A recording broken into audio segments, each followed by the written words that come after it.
We are okay. We can now start. I hope it's fixed, Elton. And we now need a full member to propose the resumption of standing orders. One full member.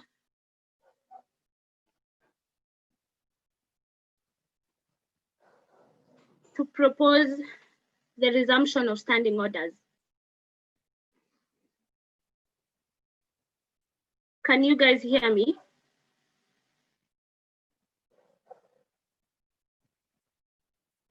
So UPSA Uganda is proposing that we resume standing orders.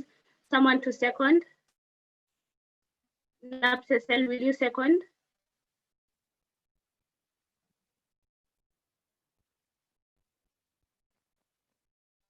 Or who is going to second?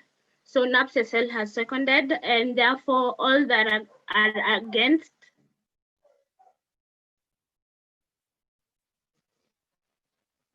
All that are for.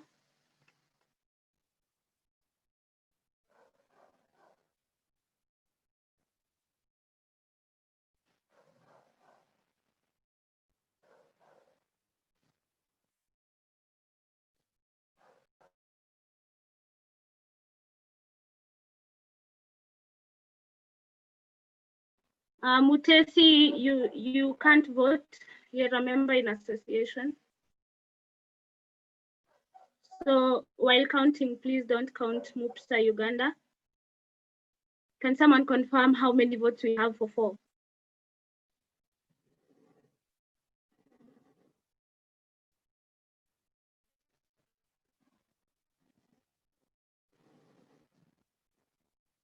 So one person hasn't voted, one association hasn't voted.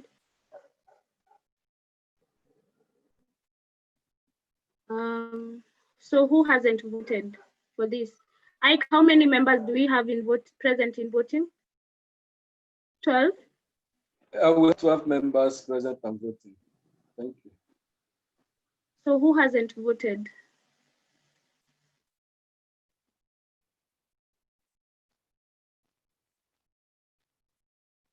Kesta Kenya, have you voted?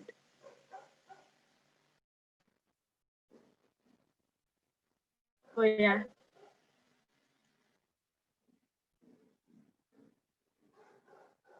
Okay.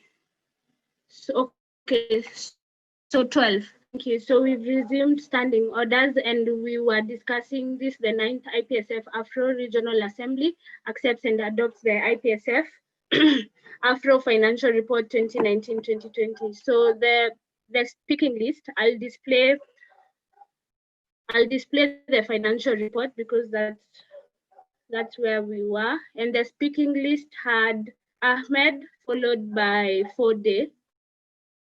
So Sylvester is managing Sylvester and Othniel are managing the system. You let us know whose turn it is to speak. But for now, we'll be sharing the financial report.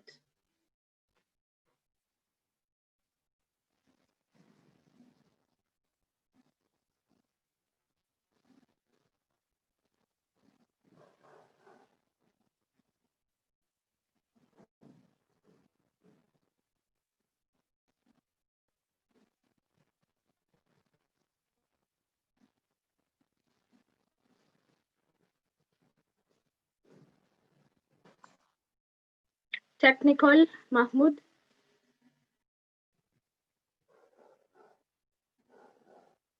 Mahmoud, what is happening?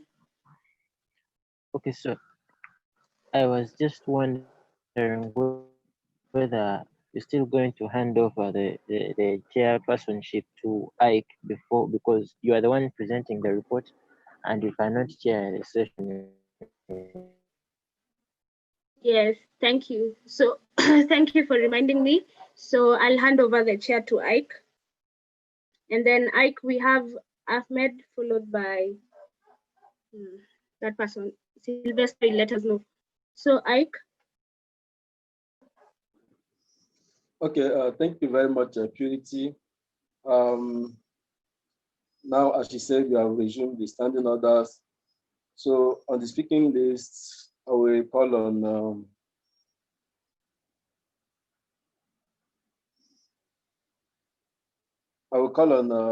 Mahmoud. Mahmoud, please, you may unmute yourself and have the floor.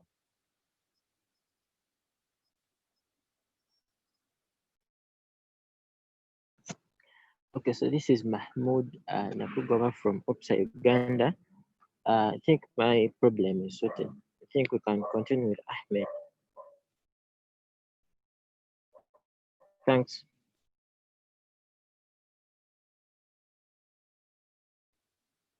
Okay, thank you very much. Ahmed.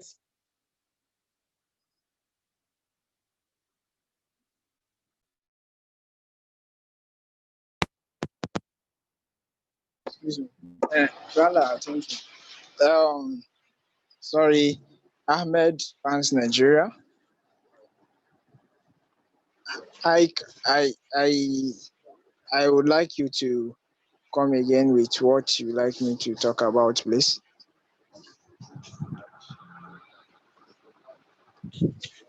The motions committee, they're indicating you are to speak first. Sylvester, is that Sylvester?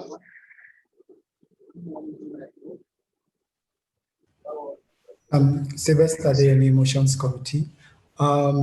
Before the suspension of the motion 15, Ahmed indicated he was going to speak, so it was on the parliamentary system. Okay, thank you very much for that before reminder. The last motion. Thank you very much, Mr. Sylvester. I wanted to ask Purity some questions actually, but first of all, I would like to congratulate her for the comprehensive financial report she presented. I wanted to ask if there was any strategy implemented in like seeking for sponsorship, if at all there is any, and the challenges they encounter in the process, and what you would have to say to the incoming RWG about seeking for sponsorship that will enable us have enough financial support that will also bring about lowering the expenses and a lot of advantages and all. So that's just my question. Thank you very much. Okay, thank you very much, Ahmed. Purity, please, you may have the floor. Okay, thank you, Ike. Thank you, Ahmed, for your question. And actually, we covered most of points when, but I'll just give summaries that someone's making responsibility.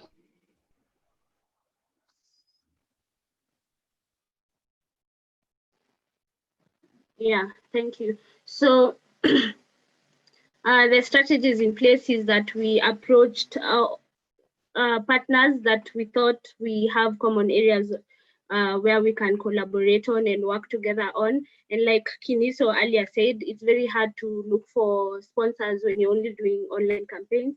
So most of that effort goes into AFPS and looking for sponsors for that. So, and strategies that can now be used, like I said, would be the prospectus that we are planning on updating. And Othniel did a very good job when he was the chairperson because he developed that. We just need to update it and creating the annual report that also you guys brought up. Those are good strategies, and that is what I would recommend. And also the same recommendation we gave, Kiniso also emphasized that and there are people who are raising hands. I'm not sure what's happening, but please use the finger rule. And Kiniso emphasized the importance of member organizations actually developing themselves and finding activities that we can collaborate with them on. And in my report, I actually recommended that the incoming team should closely work with the grants committee of IPSF to fill and to look for grants and this can be based on the activities that member organizations are actually doing. Then if we collaborate or if we partner with an organization on that, we can apply for grants, and this can actually go into directly benefiting our members. So yeah, I hope I have sufficiently answered your question. Okay, thank you very much, Purity, for that. Next in the speaking is Fode. Fode, please, you may unmute yourself and have the floor. Thank you.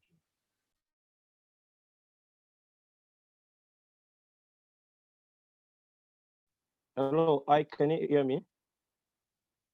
Yes, I can hear you. Thank you. Yes. So before for the three Naps also speaking. So my suggestion and the motion that I wanted to move was I looking at the financial reports is okay, but the funds that were given for awards for the best association, best CP, and best for the best association, since the transfer fee from the IPSF to the association will cost as much as the award. Let's just put it. Let's just credit it to the account of the best association, and then for the best CP and SU, they are all serving the association, though it's an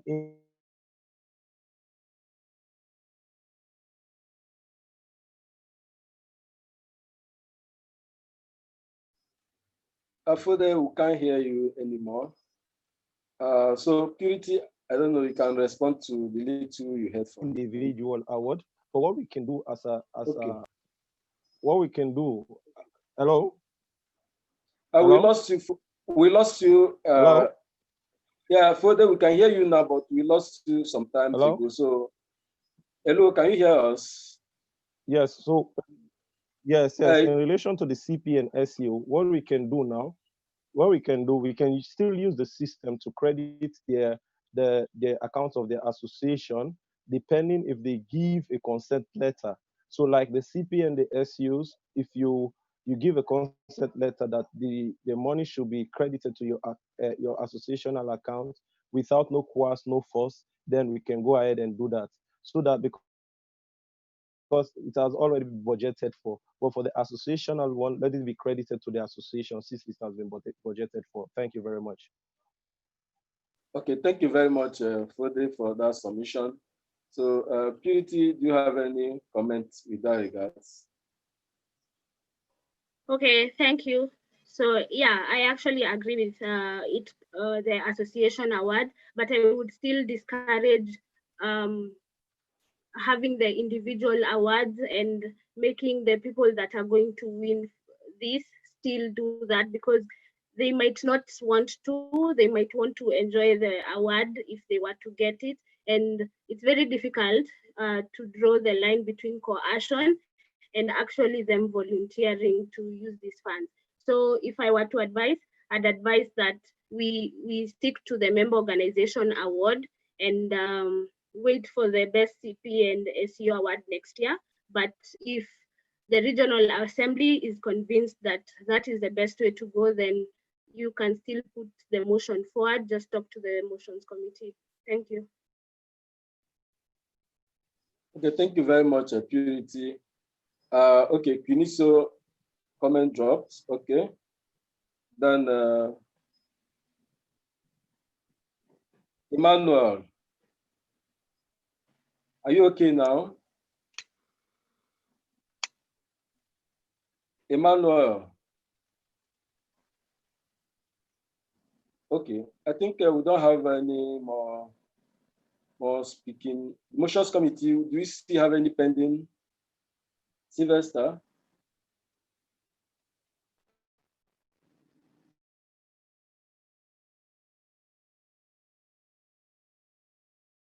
Okay. All right, thank you very much. Right now, we will move a motion to close the discussion. Please, you thumb up or thumb down to close the discussion, or for or against. So full members, you are to vote for closure of the discussion. Thank you.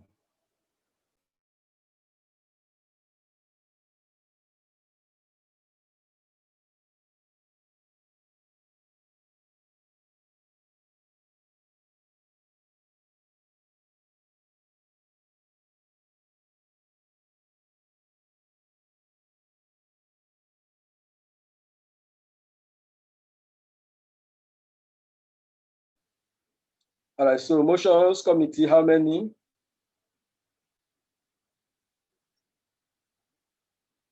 Okay, thank you very much. So we have closed the discussion. And right now we'll move to voting on the reports, on the financial report of the RWG 2019-2020. So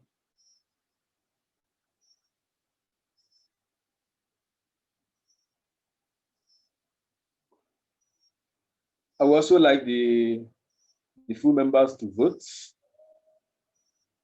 on the report of the. So the voting platform is open. So you log on to the platform, you vote, and then once the vote comes in, the motions committee will update us. Thank you.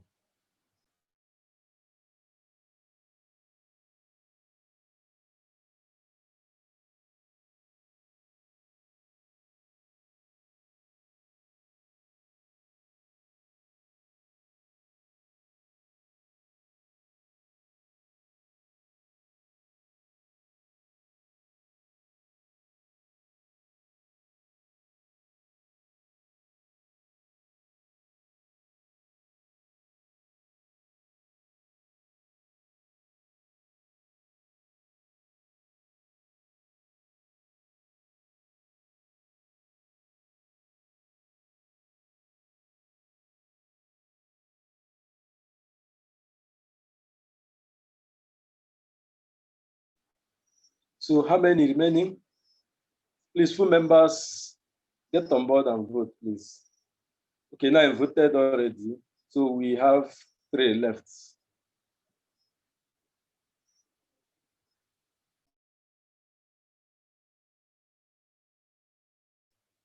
Okay, 2 still missing. 1 remaining.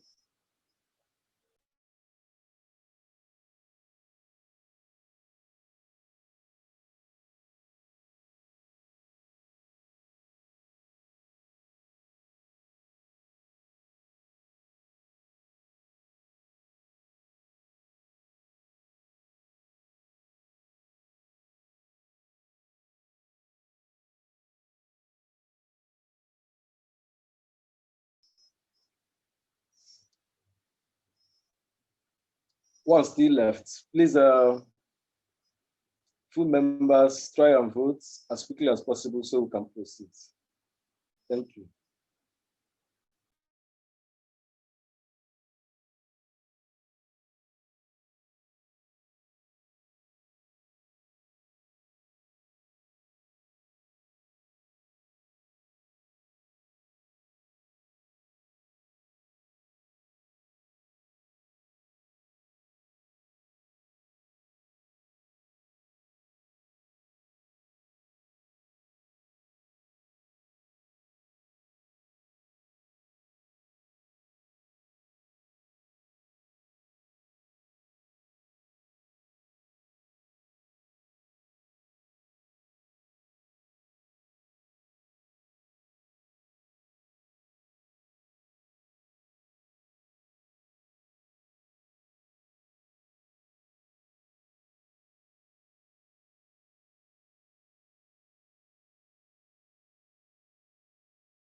So I think we can move ahead. The motions committee, please, you can update us on the status of the votes.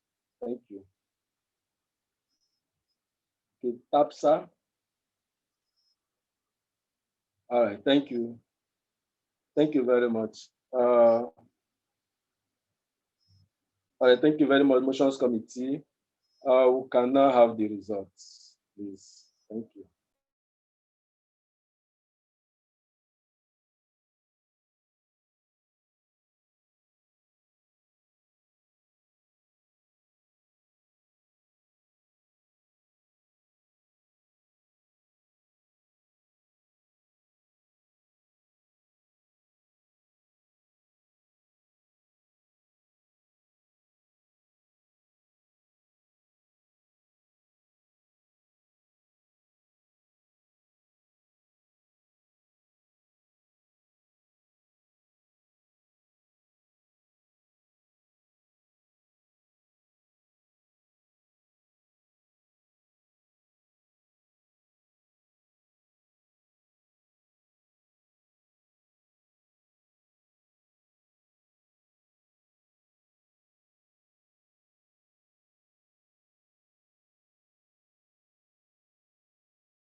Okay, as we await the parliamentary system, we are already having the motion in.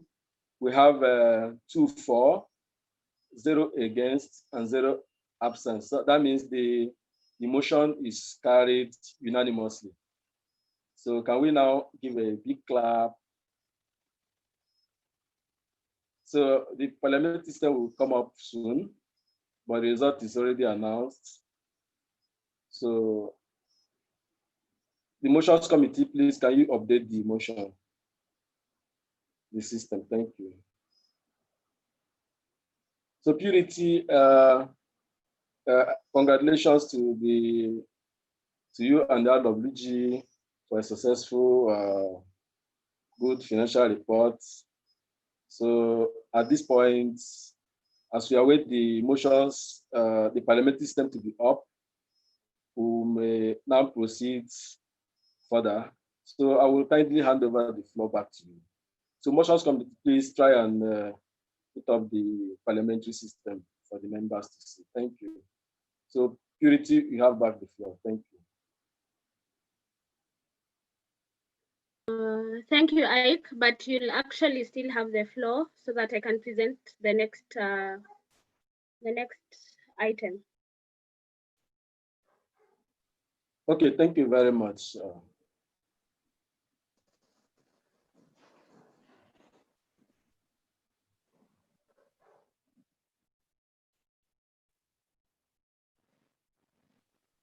So the 9th IPSF AfRO Regional Assembly accepts and adopts the IPSF AfRO proposed budget for the mandate 2020-2021.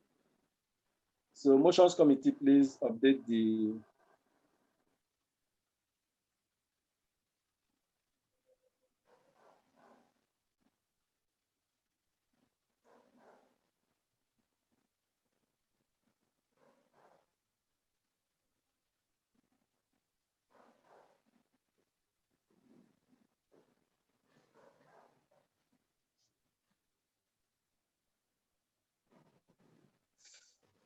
So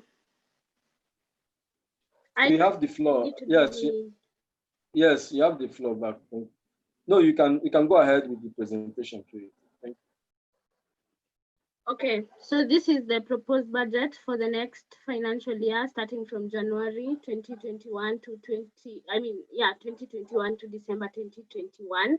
So we still have the IPSF budget of 1750, but this is yet to be confirmed by the General Assembly happening next month. So once that amount is confirmed, it can either increase or decrease. Then what we are going to take out of regional reserves is 350 euros, and we split it into travel expenses, 1300, the project grant again at 240. And then very sad to have two members lose membership, and actually one was a full member, so Ade from Ivory Coast, but that was also because of a debt that they had, and Nulpsa Lesotho. So Lesotho had a debt that was entirely based on membership fees, and I thought that, you know, together with the regional working group, this would be having a membership grant would be very useful for our member organizations, such that we give them regional support in as much as we have grants available at the global level. We also have membership grants available for all IPSF members, but now this will also, in addition to that, we also have this that is going to be very specific to member organizations. And regional awards, we have that, and we increased from 60 to 90 because, yeah, we thought it's very logistically difficult even getting plaques for 20 euros. So that's why it was increased a bit so that we can get something nice. And then the AFPS awards, that was also increased to make sure we get a proper gift for these people and an award. And then the AFPS grant to be reimbursed to one winner at 250 instead of having to split it into two. Yeah, to give it one such a goal. So that is what we are proposing for the next year. Thank you. Okay, thank you very much, Purity, for that wonderful presentation. So at this point, I will open the floor for discussion. Thank you.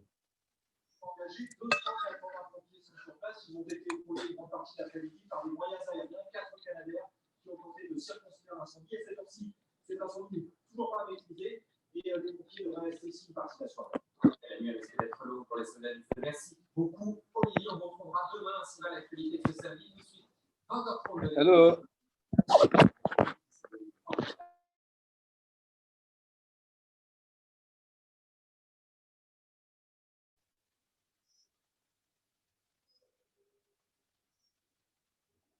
Okay, we have Fode, Priscilla.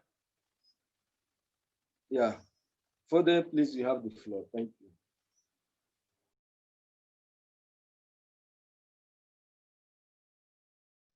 Thank you very much, Purity, for the budget. It's so nice and precise.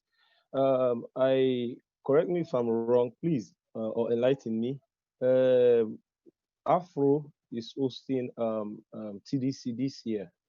I don't see by any chance it's been captured here, part of the budget for the 2020-2021 mandate. Thank you very much. Okay, thank you very much for the Purity. You may respond. Thank you.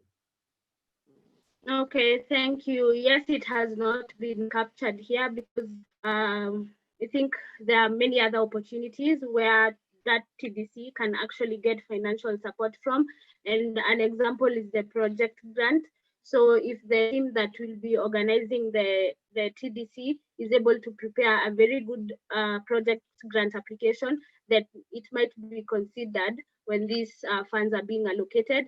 And if I can also mention, the team can also apply for the other project grants that are offered globally. When we organized TDC here in Kenya in 2017, I remember we applied for a project grant and we got it to cover TDC. So that is why I think the team can really work hard and try and find money that way also. Thanks. Okay, thank you very much, Purity. Yeah, we have Priscilla. Priscilla, please unmute and make your comment. All right, Priscilla, GPSA Ghana. Thank you so much, Purity, for such a good budget. I'd like to ask, sorry, let me start my video. Yeah, I'd like to ask, how come the AFPS grants is going for just one winner? Like, I'd really like to understand the motivation behind that. Like, probably it could be two or something. Yeah, and then I think that we should actually try considering adding at least something for the host nation for TDC, because at least it relieve them a bit. Thank you. Okay, thank you very much, Priscilla. Purity, you may respond. Thank you. Best. Okay. There's someone who has their mic on mute. Please unmute your mics.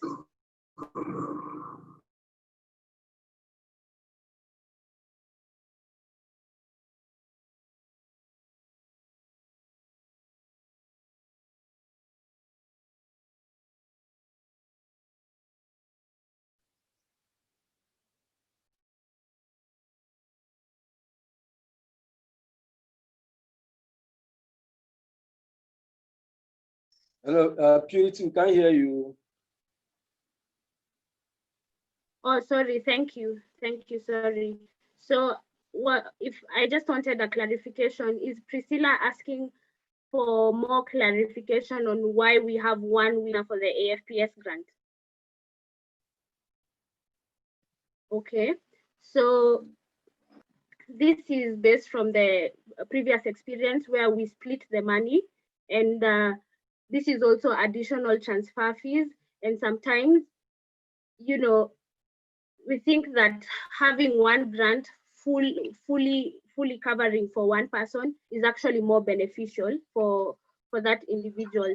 And the other thing, we also changed that from the essay competition, because previously it was limiting to just the essay competition. So the only way someone would get a grant, an AFPS grant, would be from an essay competition. But this time round, we are just as an AFPS grant. Francis, your mic is unmuted. This is my driver. This is my driver. I don't see my own today. Jesus.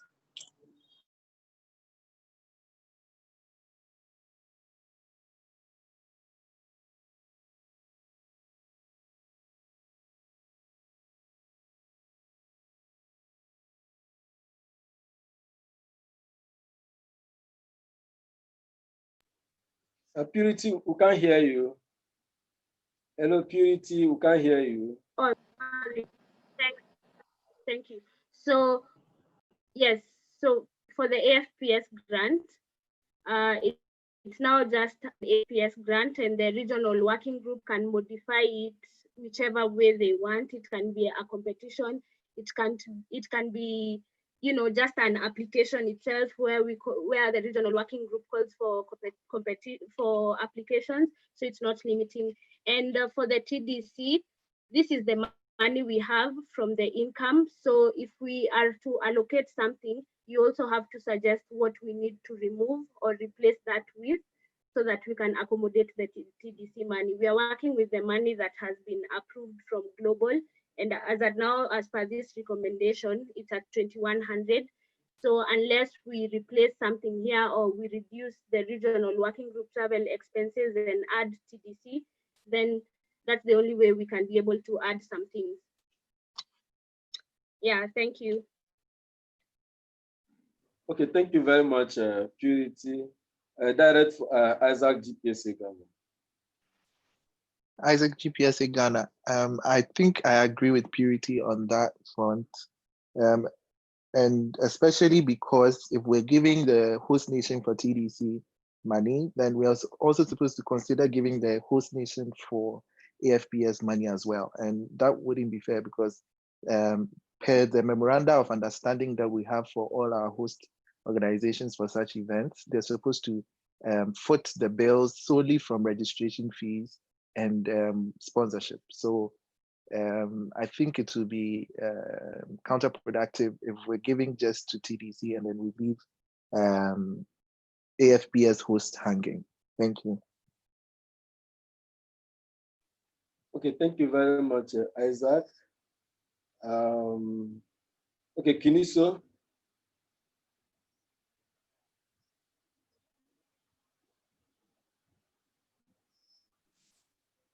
South Africa. I just wanna want clarity on the point of membership grant.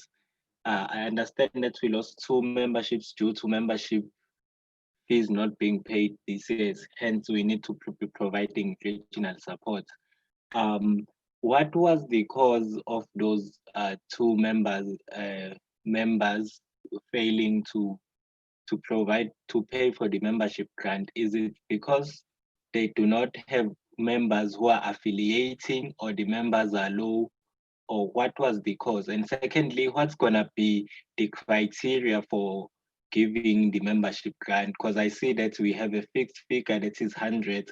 How are we gonna then split it as to how much are we willing to give to the organizations? And is this perhaps not gonna also make member organizations to not work hard on getting more members just because they do not they know that they will be supported with the funding?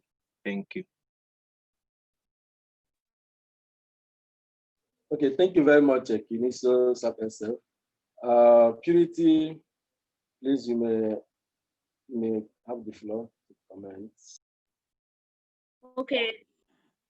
Thank you, Kini. So thank you, Ike. So why did they lose this membership? Lesotho was unable to pay the membership fee for 2 straight years, and any member organization that is not able to pay fees for 2 consecutive years, they automatically lose membership. So they were not able to raise these funds for the longest time. So that is why. Then ADEFAM Ivory Coast incurred their debt in 2017 when they went for World Congress in Taiwan and confirmed that a few people who, I can't remember the exact number, and confirmed that a certain number of people would be there for World Congress, and they signed letters saying that those people would be there, but then they didn't show up, and therefore they had to be, so 4 people, and therefore this money, they had to be penalized. So the registration fees of those people for World Congress, and also some had also signed for LIT, went into their membership fee. And therefore, if they're not able to pay that debt, the one incurred in Taiwan, and also their membership fee that was accruing over the years, ultimately, despite being given extensions by the executive committee, they had to lose that membership, and they can only become members again when they pay that money. So that was why. And then how is this money going to be split among members? So we are not saying that we have membership grants available and members should be prepared not to pay their membership fees. That is not what we are saying, but we are saying when it's time to release this grant, we are going to release a call the same way we release a project grant call. So we are going to have a call for membership grant, and member associations that feel they need support are going to apply. And applying does not mean that you're going to get this grant. It means your application has to be of good quality and you have to meet certain criteria. So this criteria is decided and is all these applications are graded at the discretion of the regional working group, and it's all based on merit and how good your application is. Why do you want support? And then based on the number of applications that we receive, you divide that money among them. So there are 100. So if all of it is not spent, then it goes into unspent AfRO money, and that will now become reserve. So that's where we are even getting the 350. So it comes from unspent money in the region. So it's still going to be AfRO money, but it's going to be under reserve and it can be utilized later. So I hope I answered you. Okay, thank you very much, Purity, for that good response. For the technical, is it dropped? Yes, it's dropped now. All right, thank you very much. We'll proceed to Yao. Yeah, please, move to have. Hello, can you hear me? Yeah, can you hear me? Yes, we can hear you. Thank you. Okay, I was just wondering if the rationale behind this, then I think already before we put out the call for membership grants,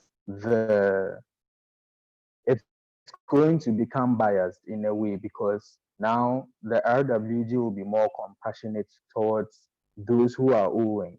And for that reason, it doesn't give everyone a fair chance. That's how I'm seeing it, because the main reason or rationale, it's not just maybe a membership grant open for everybody. So what if an association is still suffering, yet they can't put in a quality application? Is it still not, it's in a way not going to serve its purpose because that member organization suffering is not having a good quality application. So those with good applications are going to get the grants. In the end, they lose out in a way. So I'm feeling in a situation like this, why don't we leave it to the discretion of the RWG instead to get money from reserves to support such organizations? Or I'm feeling that this should have a clearer definition. Is it to support those who are suffering genuinely, or it's just open to everyone who's and it's up for grabs for everyone. I don't know if you get the point I'm trying to make, because then I feel if we are going to judge the criteria based on who is putting in a very good application and all that, it may not in the end serve its purpose. And if we are looking at it from the angle that it's supposed to support those who cannot cater for their membership fee, then when the call comes out, the decision is already biased in that direction, if you get what I'm trying to say. So why don't we rather encourage the RWG in situations like this when we are losing members? We rather pick from the reserves to support them instead of including it in the budget, because then clearly defining what to use this money for kind of becomes a bit of a problem. I don't know if you get me. So maybe what you have to do is encourage the next RWG, or make before you leave clear guidelines as to how the membership grants should be gone about or something. Thank you. Okay, thank you very much, Yao. If I may just chip in a little thing, in RWG award of grants, there are some other criteria. It's not just solely based on putting in a quality application. That is just part of it. But also we look at the economy of such region, the WHO classification of low income or high income, you know.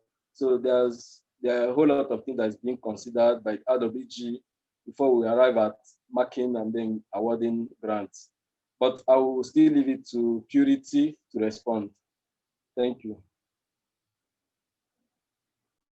Okay, thank you. And thank you for actually bringing that. And I have to take this opportunity and tell the incoming regional working group that you're not here to make decisions based on feeling sorry for organizations. So that shouldn't be a reason that, oh, no. So if they have presented one reason that we have been unable to pay our membership fees for 1 year, that's one reason. Then look at the other reasons, and that will still go into the grading process. So if the regional working group that is coming in would now then make decisions to go into biased, it's going to be very biased. But if they're going to follow certain criteria, and I would encourage them to work with the treasurer when developing such criteria, and actually ask the treasurer to oversee how the different grades are being given for certain things. We can't say like some of the things we used to assess, but yeah, we have different things we look at. So if you work with the treasurer, that is an impartial person who's going to oversee that, and they're going to ensure that you're not making decisions because an association, you're feeling sorry for an association. That would happen. So yeah, and we can't just use reserves and say that we are now throwing them into membership fees. You need a budget. You need to show how money was spent. So if we are using reserves, if you see the second row after IPSF budget is written reserves. So we can also assume that this 100 euros is coming from that reserve, right? So it has to be, and you need records. So that is why it has to be included here. Yes, and this is still a proposal. It will be sent to CPs once again, so that if they have any comments or any changes were made, then they have the right to ask why, or yes. Yeah, thank you. Thank you very much, Purity.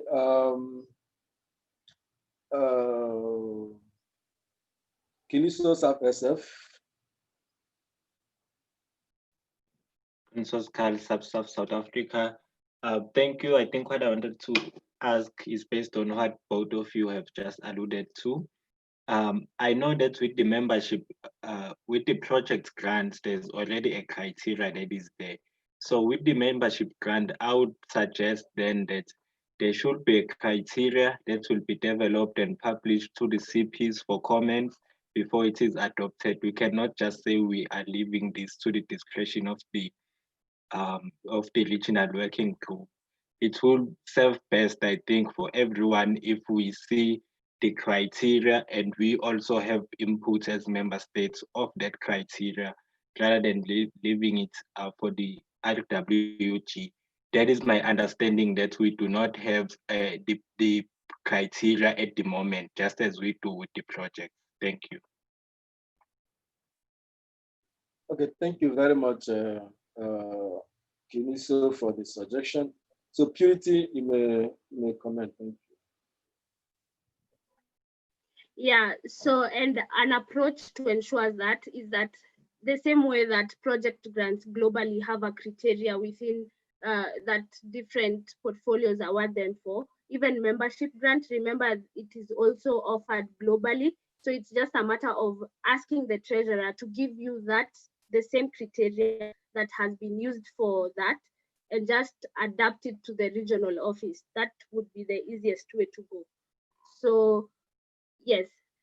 So, and when the call is being shared, they can also add that these are the things that will be looked for, but obviously you can't be told that this specific option is giving you 5 marks, this specific criteria is giving you 6 marks. That can't be made known to you. What can be adjusted is the call for this membership grant, and you are informed of the things that will be considered. So yes, that would be my response. But definitely yes, it's not blind, it's not a blind approach, and shouldn't be a blind approach. Okay, thank you very much. Thank you very much, Purity, for that clarification. Ahmed Barnes, Nigeria.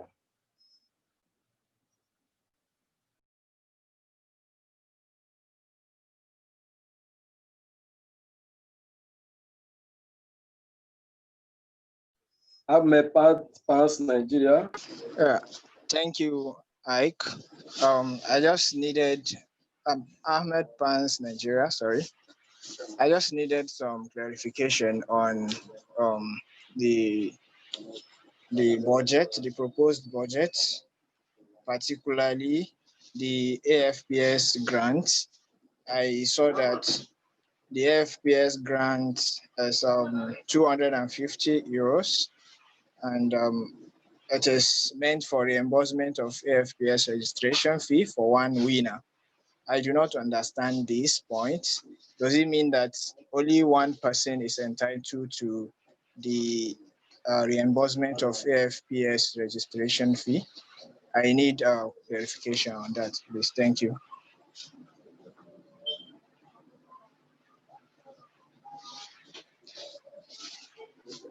Thank you very much, Ahmed. Purity, you may have. Yes. Thank yes. Please unmute your mic. Thank you. So so yes, it's meant for one winner, and this is equivalent to the first phase fee registration for AFPS. So it will depend on how the regional working group wants to go ahead with it.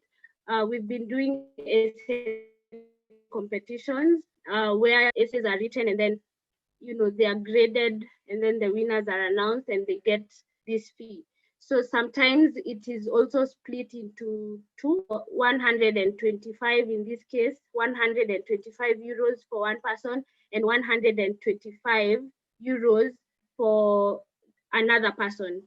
So we thought that this time round, just giving the 250 might also encourage people to actually, the person who has won, because if you're told you've won 125 and maybe you're not even able to cover the other 125, you might end up not attending that event, and that is money that now goes back into the reserve and it is unspent.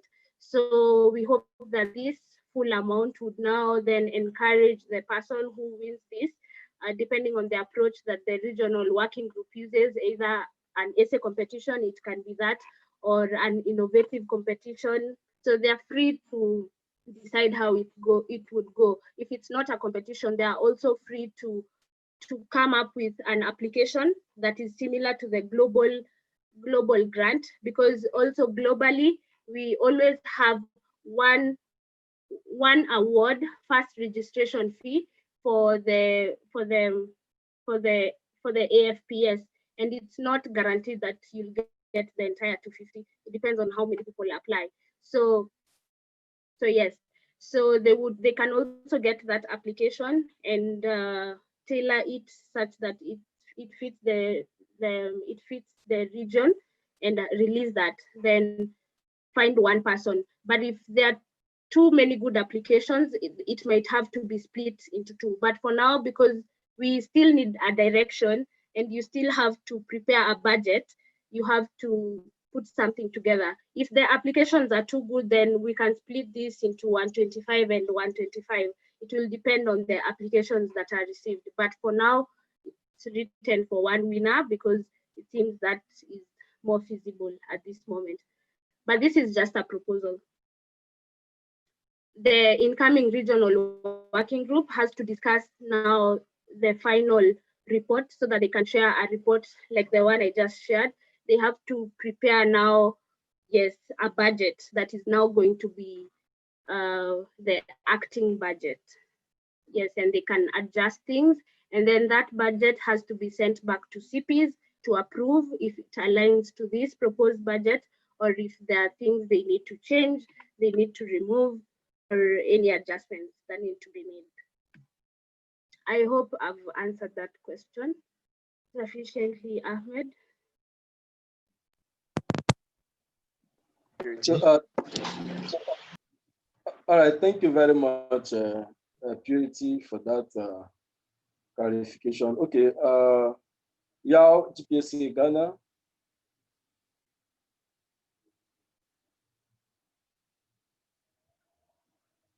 I have dropped the comment, so dropped. Continue. Okay, thank you very much. So your comment is dropped. So for now, we don't have any existing comments, direct or indirect. So motions committee, do you have any pending? So in absence of no pending comments, we want a full member to propose a motion for us to close this discussion. Thank you.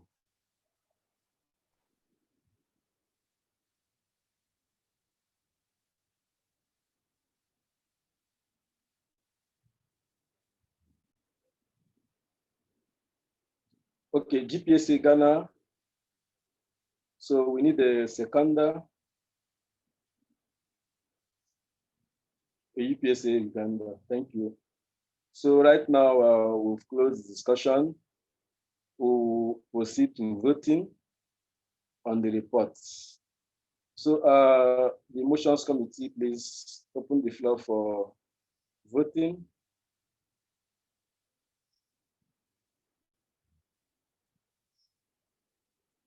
So please, full members, you may have to log into the system to vote on the reports.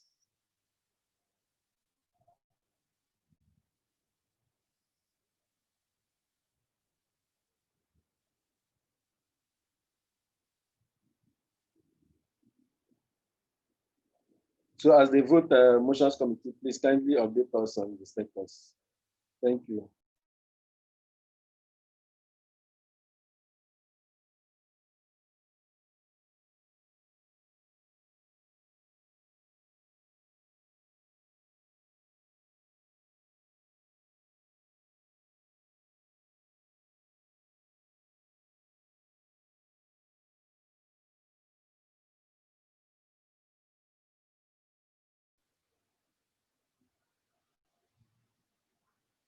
Okay, we still have 3 missing votes. So please, full members, try and vote as quickly as possible so we can move forward. Thank you.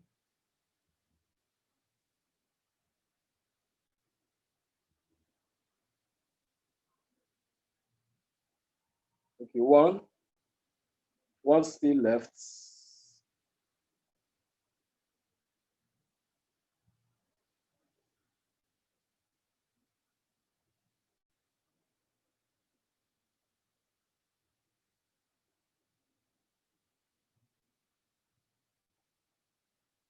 Motions committee, are we good now?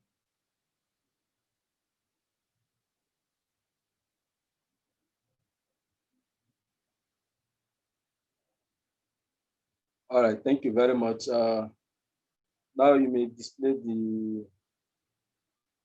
the voting.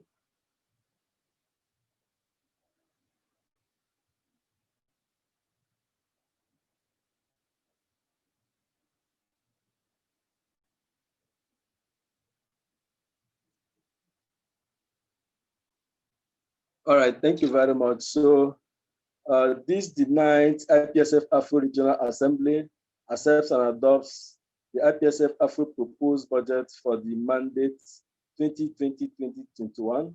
So we have 11 for, 0 against, and 0 abstain. 11 for, 0 against, and 1 abstention.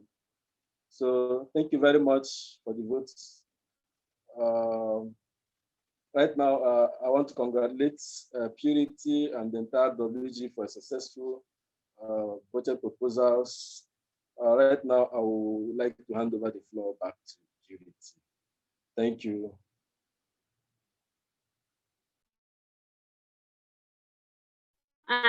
Thank you, Ike. Thanks to the entire regional working group and to the regional assembly for accepting the financial report. This is the, oh yeah. So please change the votes. I was a bit confused. So thank you.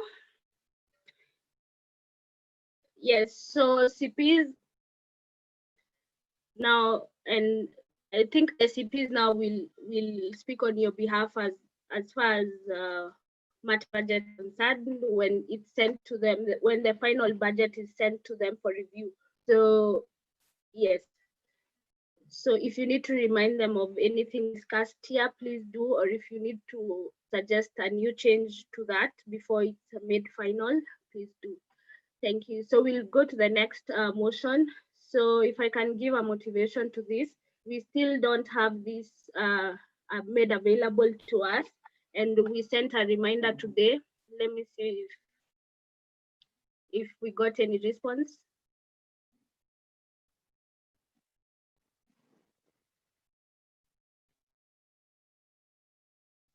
We still don't have any response to the financial report for the AFPS 2020. This is especially in regard to the reimbursements that were made and all those transfers. It is important that it is also made available for record purposes. And yes, so we don't have it. I would like to open the floor for discussion.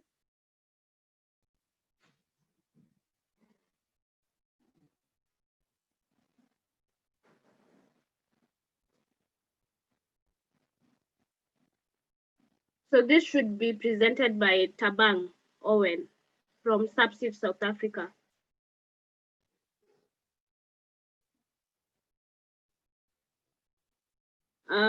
Please update the speaking list.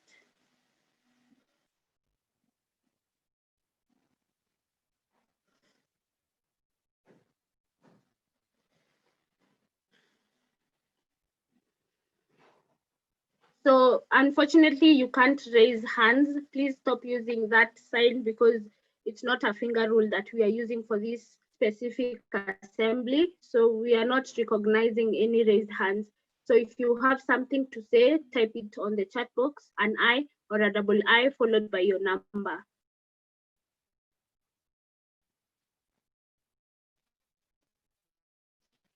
Yes, so Mahmoud, you can have the floor. Okay, good evening. This is Mahmoud Nakugova from UPSA, Uganda. So for me, I'm proposing a motion that we give another reminder to the reception committee for the AFPS of South Africa to see and extend this part of the motion to the last session tomorrow. That's it. Thanks. Okay, so you want to propose a motion to consider this report together with the annual report at the end of the array? Yes.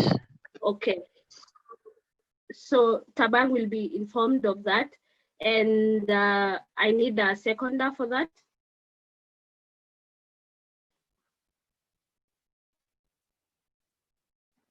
So AP Mali has seconded. Now all those that are against, all that are for that motion.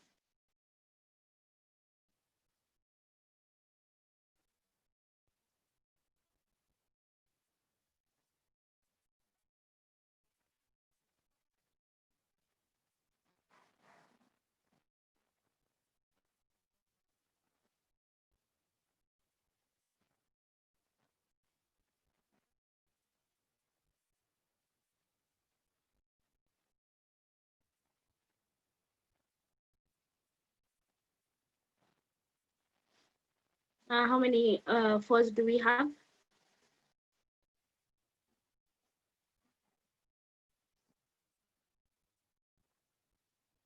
$12 or 11. Please recount.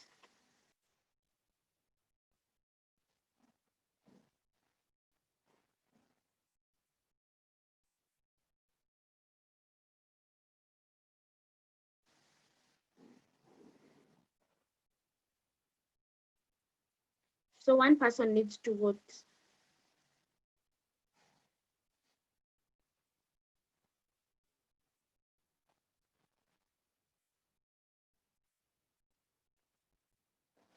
So, Stefan Burkina Faso, have you voted?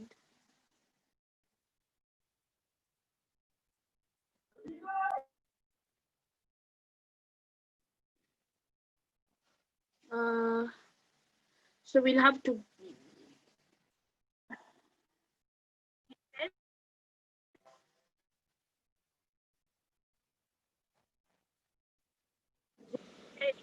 voted.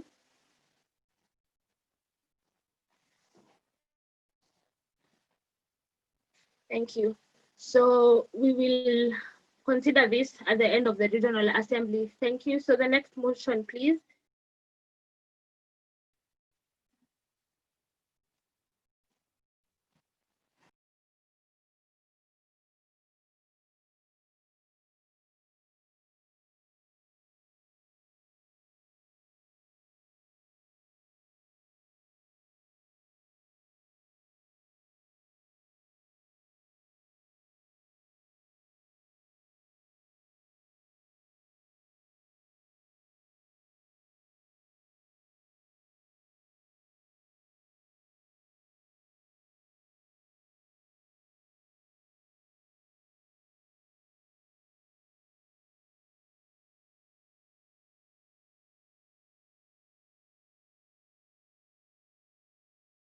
Thank you. So please edit the parliamentarian system.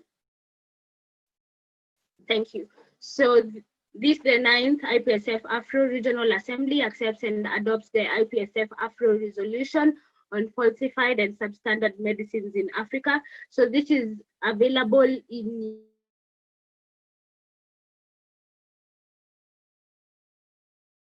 draft resolutions. So this was the topic that was chosen for the regional focus topic. So we had policy sessions on this, and based on input from members, also through their position papers, we came up with a draft resolution that is available in your folders. So I'm assuming that you have read it, and if you're okay with us going into discussion, please type thumbs up. Or if you need more time to read it, thumbs down.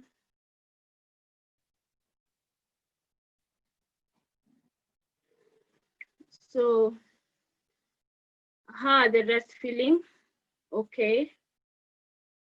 So anyone can comment on this emotion, how they're feeling, even members in association, observers, and all those people can comment how they want this to be done. So we will proceed to, I will open the discussion on this. Do we have any comments? Do you think anything needs to be edited? Are you okay with us with us proceeding with this? Are you against it? Why would that be? So I see no comments. I see no comments or input, so we'll proceed to voting. Sylvester, please open the platform. I mean, please open the vote for this.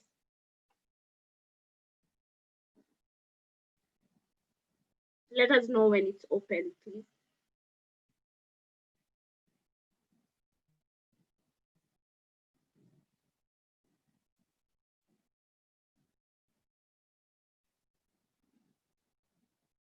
So it's open now. Please vote.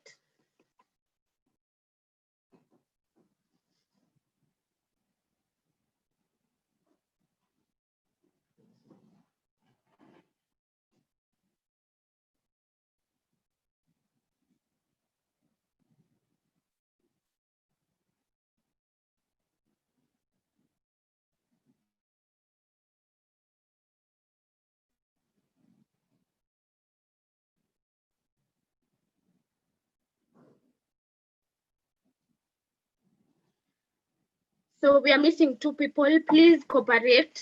Anyone that hasn't voted, please vote. And the people that are raising hands, please refer to the finger rules we discussed earlier. So 1 person missing, please vote.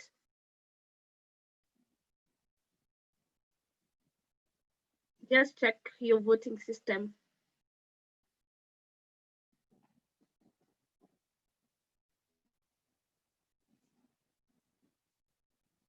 So who hasn't voted?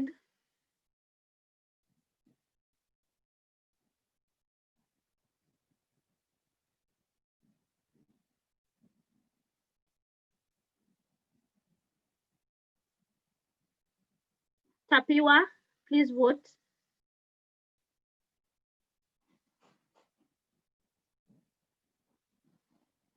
Tapiwa, if you can hear us. Is he here?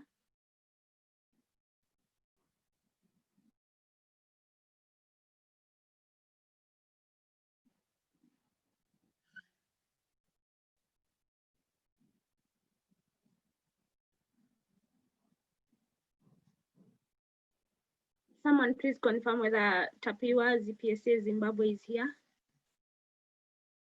If he's not, we'll proceed to close the vote.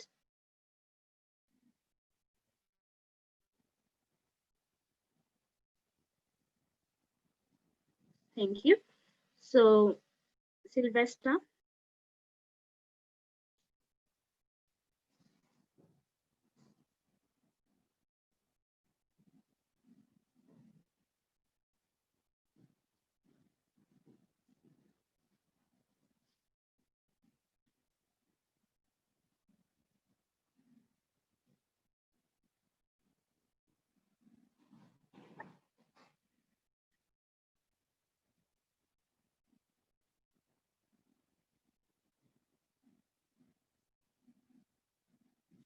Sylvester, please close the vote.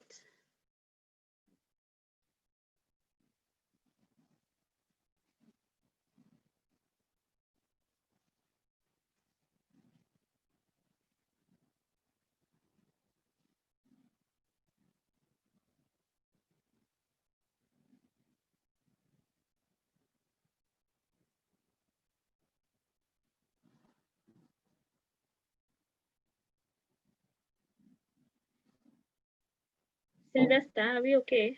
Okay, thank you. Okay, 12. So we have 12 for, 0 against, and 0 abstentions. Thank you. So next motion.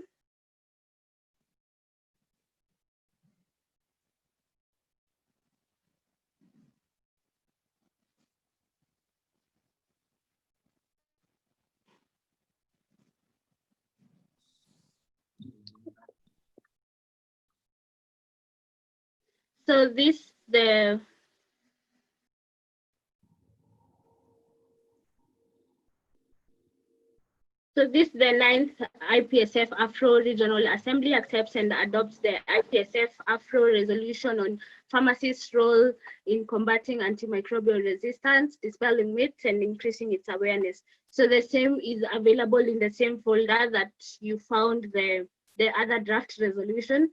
And we went through the same process. We had a policy session. We excuse me, we collected position papers, and we analyzed what your thoughts are, what the situation is in your country, and the recommendations that were there, and we adopted them into the resolution. So yes, let me see if we are okay to, if you want to read it, or you are comfortable going into open, then close this, and then close the discussion and vote. Thumbs up if you're okay with moving on, or thumbs down if you want more time to read this draft resolution. Okay, so yeah. So I'd also like to see other members in association participating in this emotion signaling. I'm only seeing full members. So thank you. So we'll proceed to, I'll open the discussion. I'll open the floor for discussion. Do we have any comments on this? I see no comments, so we'll proceed to voting. Yeah, so we'll proceed to voting. Please open the vote on this motion number 19.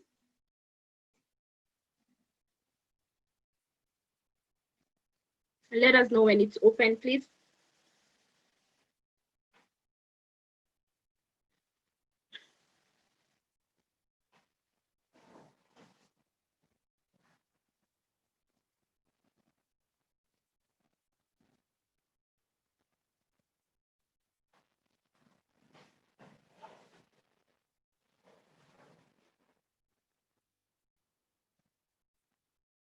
So let's vote. How many people haven't voted? Or maybe, yeah, or how many have?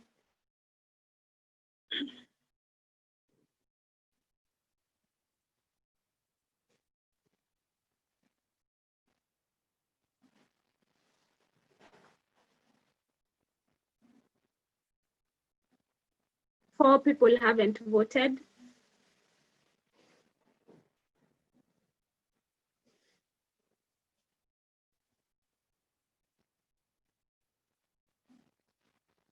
Two missing. Please do the necessary if you haven't.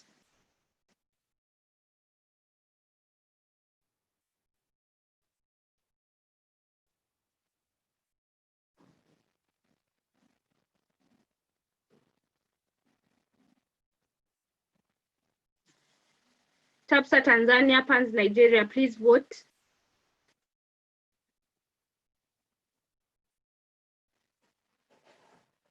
Baraka and Ahmed.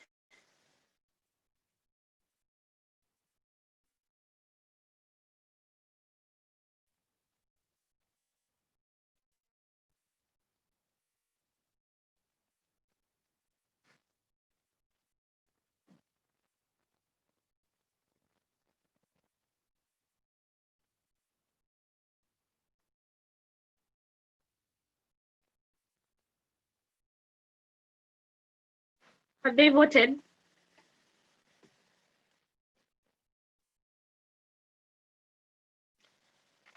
Are they here?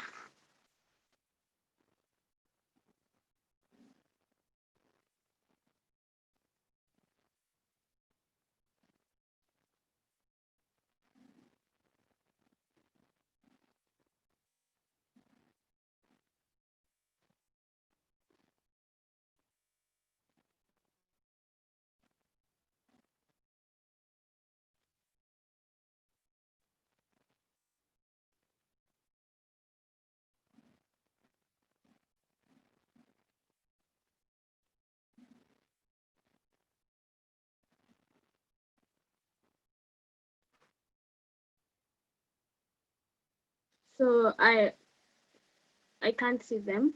I can't see them here. So please close the vote, or let me assess how you guys are feeling. Are you okay with us closing the vote? Thumbs up if you're not, thumbs down. They're not in the room, or from what I can tell. If anyone else can check whether Baraka or Ahmed are in the room, that's okay, but we want to close the vote now. Thumbs up, can we close the vote? With 10 voting members. We always need more than 2/3 of all members that can vote. Okay, thank you. So please close the vote.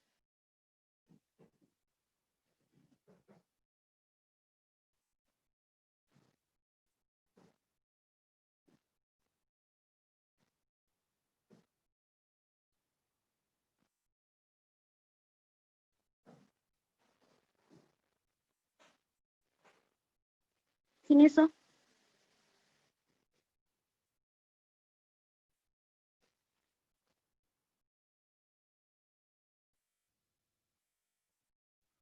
Kiniso?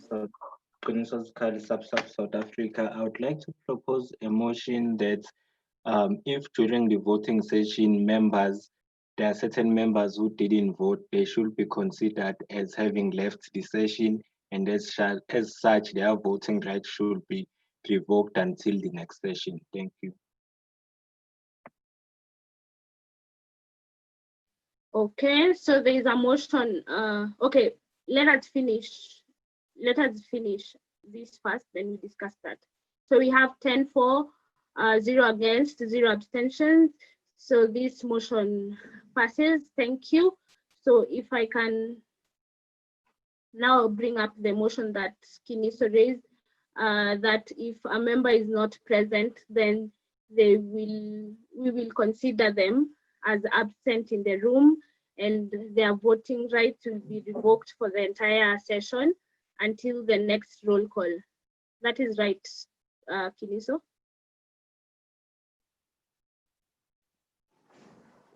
Yes, so do I have a seconder for that?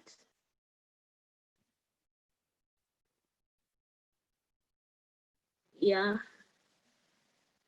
So we should have them, we should draft that motion. Please draft it and display it on the screen.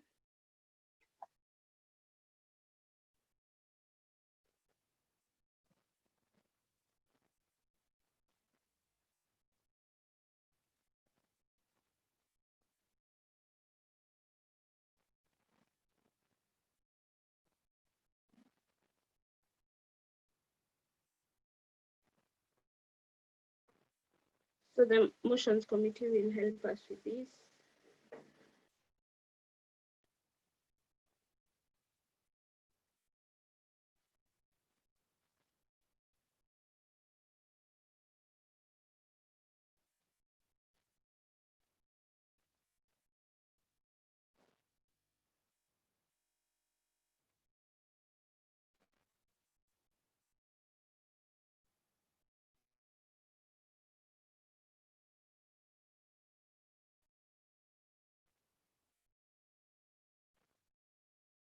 So motions committee is working on the motion. Just a moment.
Okay, okay, thank you. Though I don't think it's a proposal. Aren't we automatically revoking the rights?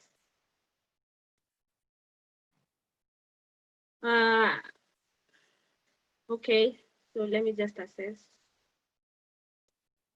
Are we okay proceeding with the accept and adopt the proposal?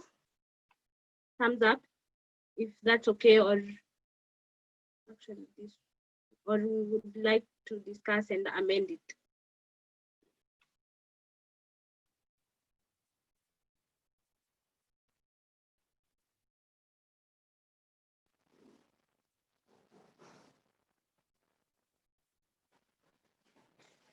Okay, so I see no feedback, so we'll consider this as a motion.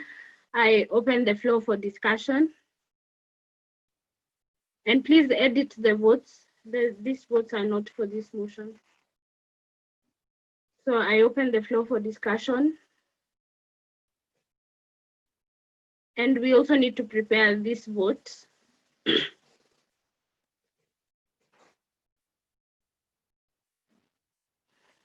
Mahmoud, number 64.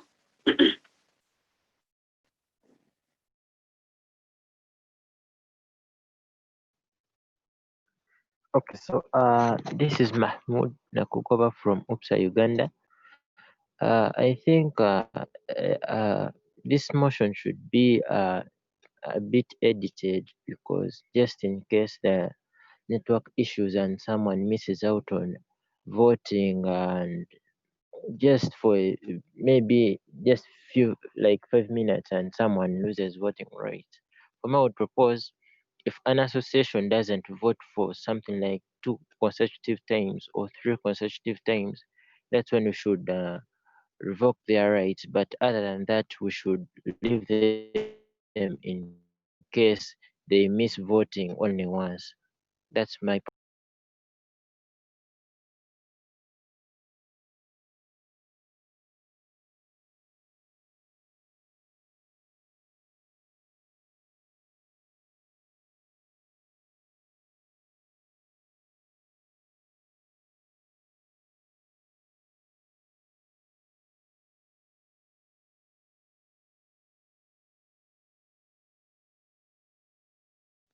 Purity, we are not hearing you, Purity. Purity. Oh, sorry, thank you.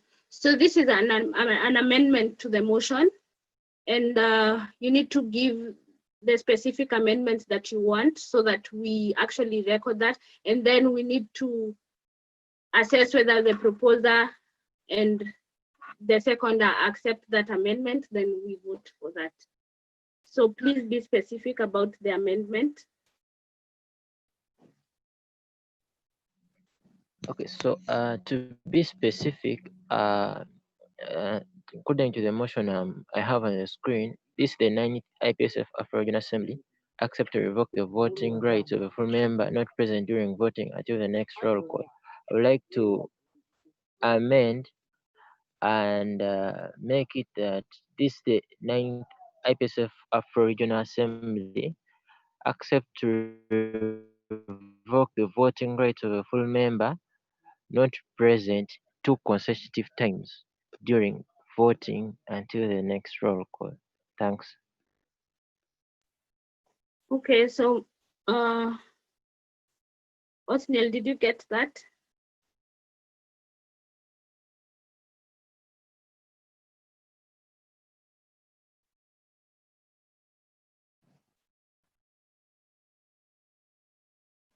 So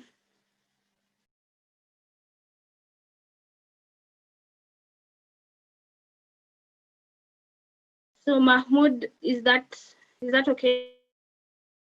Just type yes. Yes, it's okay. Okay, so Subsif South Africa, UPSA Uganda, do you agree to this amendment? South Africa, I agree to the amendment. Thank you. UPSA Uganda. Oh wait. Actually, Mahmoud, you are not meant to propose the amendment, but I think it's okay if the main proposer has agreed to this adjustment. So we'll proceed to voting. Is the vote for this ready?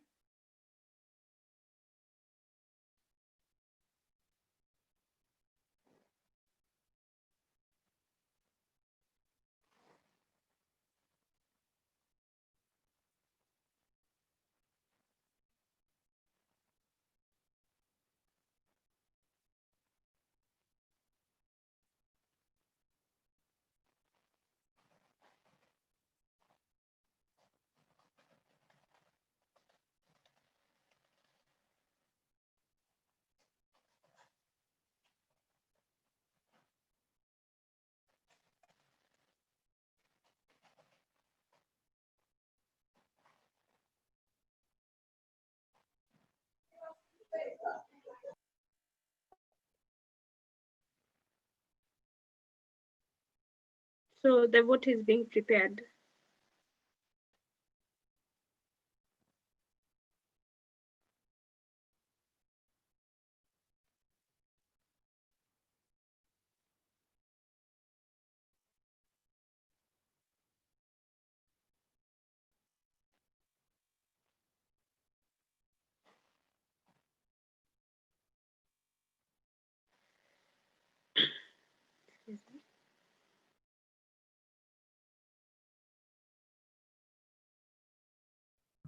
So Sylvester, just a minute.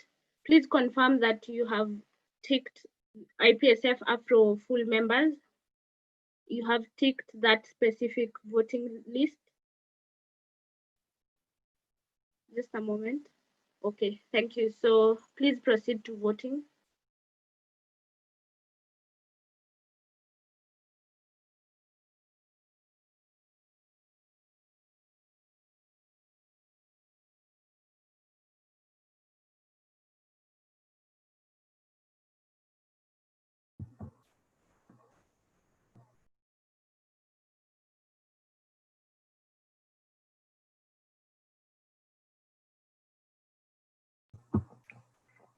Purity, can you please check your private message?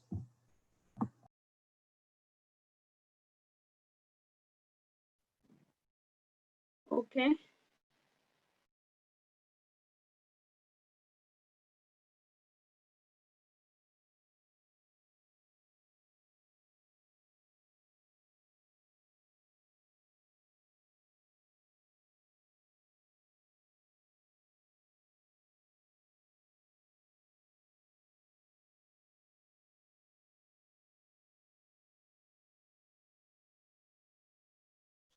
Thank you. So please let us know who is missing.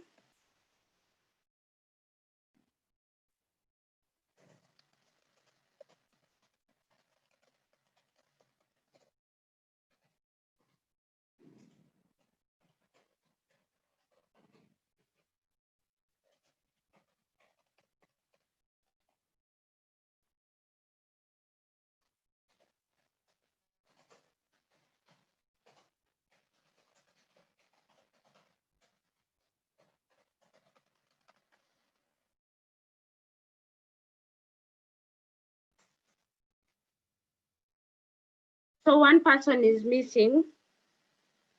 Please vote.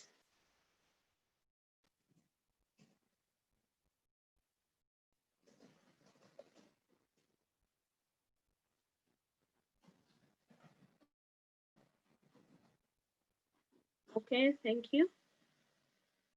So please update the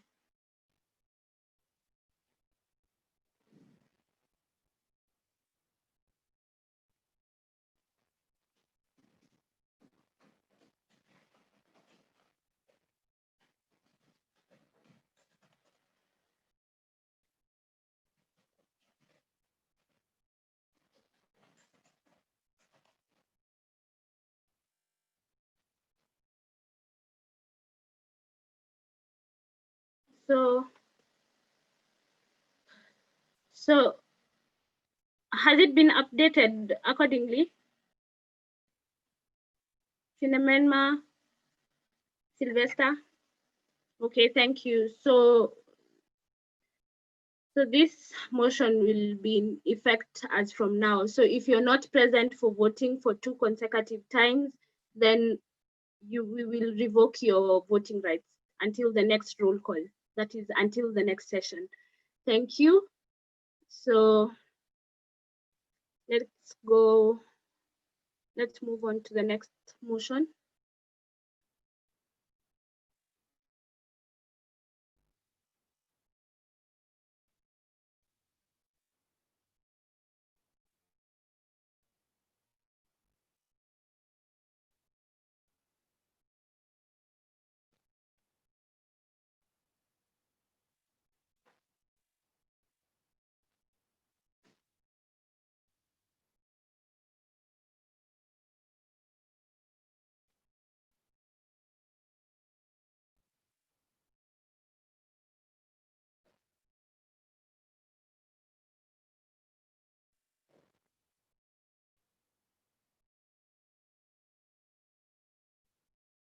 Please display the next motion.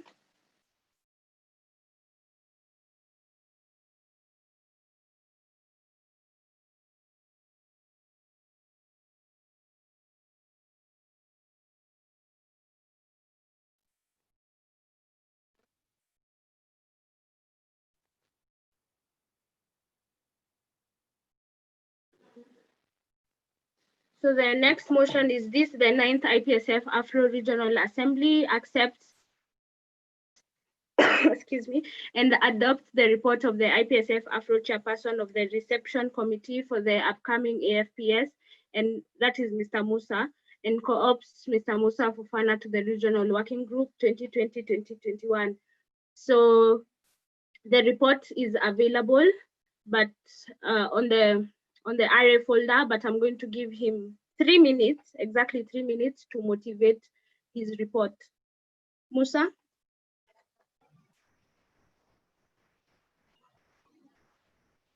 Okay, thank you, Purity, for giving the floor. I am Musa Fofana, the current student exchange officer of AEP Mali and the chairperson of the reception committee of the 9th AFPS 2021.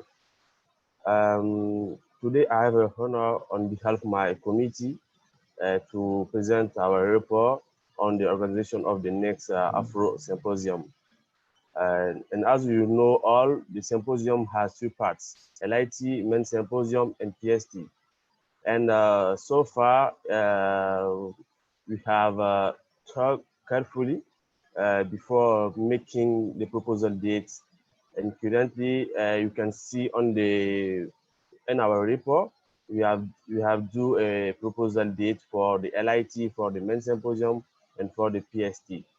And yeah, also allow me to introduce my team to the report. You can see 12 people. A team is composed, and all of them are essentially for this organization. So, and since Mali won the organization of the symposium, several meetings have been organized, particularly to inform the partners, the administration, the faculty, and the government to the challenge that Mali have. I mean, the organization of the next AFPS in Mali. And the response of all was positive. Yeah, we have optimism, and we'll have the contribution of all the all pharmacists and partners in Mali, especially the president of pharmacists order support us very, very well. And so far we have did 13 meetings and 5 audiences. And even with the regional working group, we have did two meetings with them, and also we have did some non-official meeting like with Mr. Otinel, with Mr. Isaac, and also with Mrs. Purity. So is I take this opportunity to thank them to the support of Mrs. Purity, Isaac, and Otinel. And for the registration fee, yeah, we have did also some proposition for the LIT $100. For the main symposium, for to 250 to $300 according to the files, and also for the PST $120. And regarding for the room for opening ceremony, yeah, we have did also a choice. The International Conference Center of Bamako will hold the opening ceremony. Is the peaceful place, and it's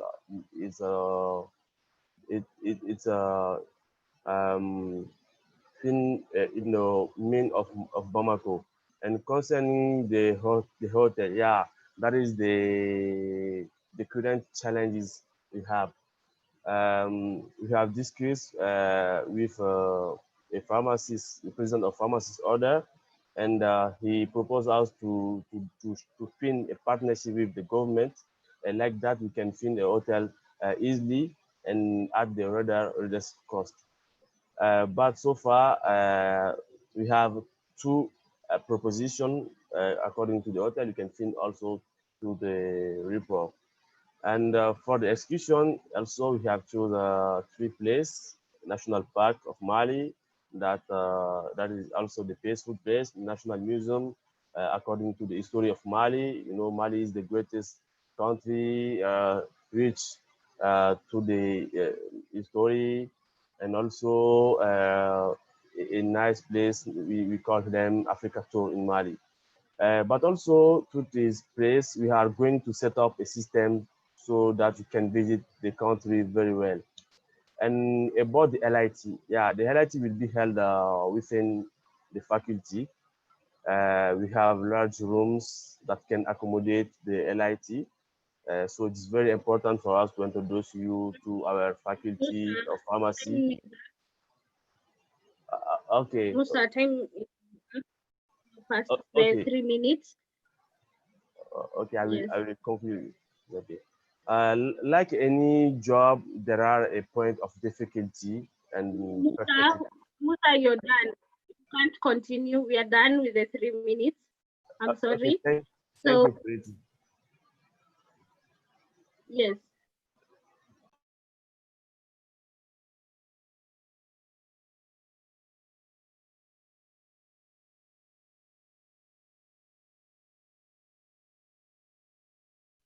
Mahmoud, you have a new comment.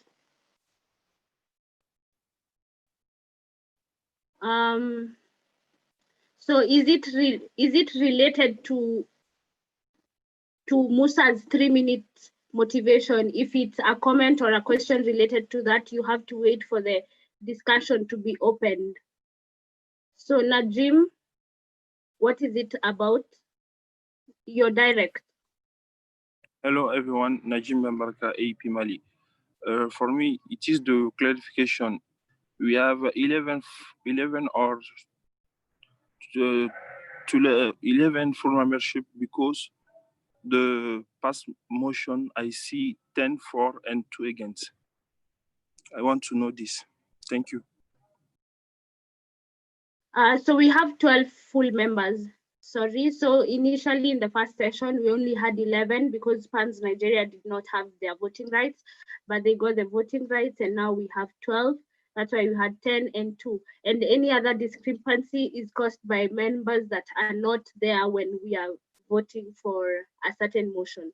And after we've given them considerable time, they still don't vote, we close the vote as long as we have a majority of the full members having voted more than 2/3.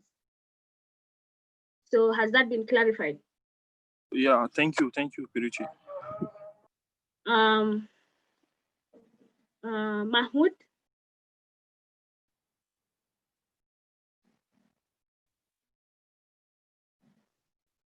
Yes, so this is Mahmoud Nakugova from UPSA, Uganda.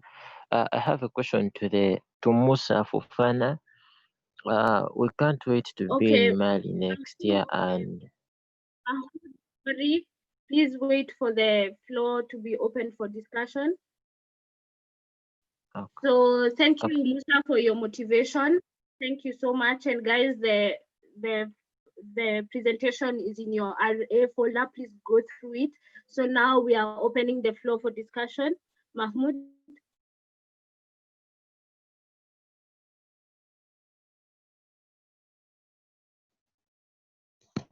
Okay, so thanks, Purity. My name is Mahmoud from Upsa, Uganda. So we are all waiting to be in Mali next year, but as you see the current situation, because of COVID-19, many things have gone to hold. So I have a question for Mr. Musa Fofana. How are you doing with sourcing out for sponsorships? Because I think we're all leaders in student associations, and at this point, whenever you go to a company, they can tell you that for now you can wait for COVID to go. So I was just wondering how the RC is working out with sourcing for sponsorships for the AFPS that is going to happen in Mali. Thanks.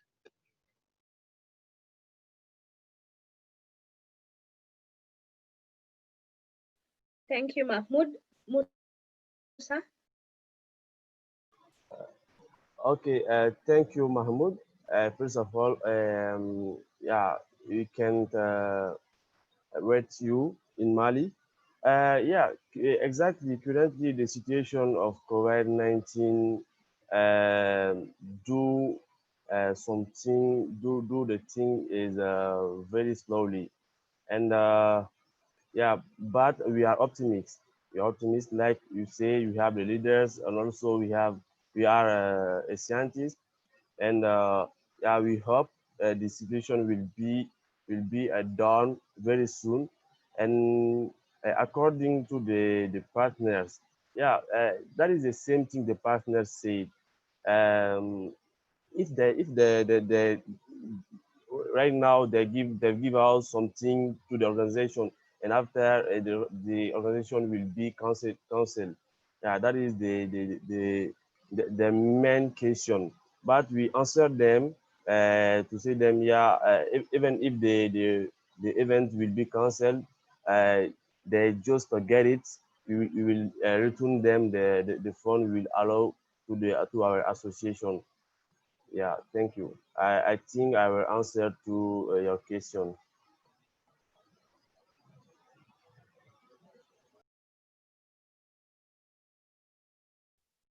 Thank you. So please update the speaking list. We have number 48 with a new comment.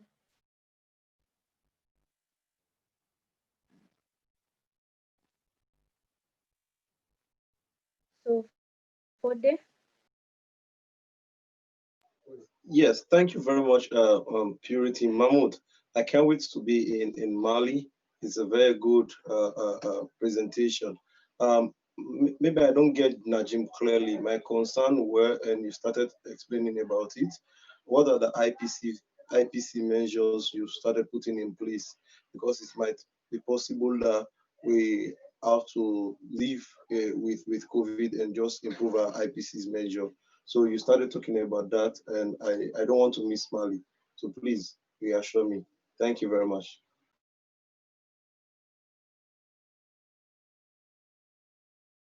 Thank you, Musa.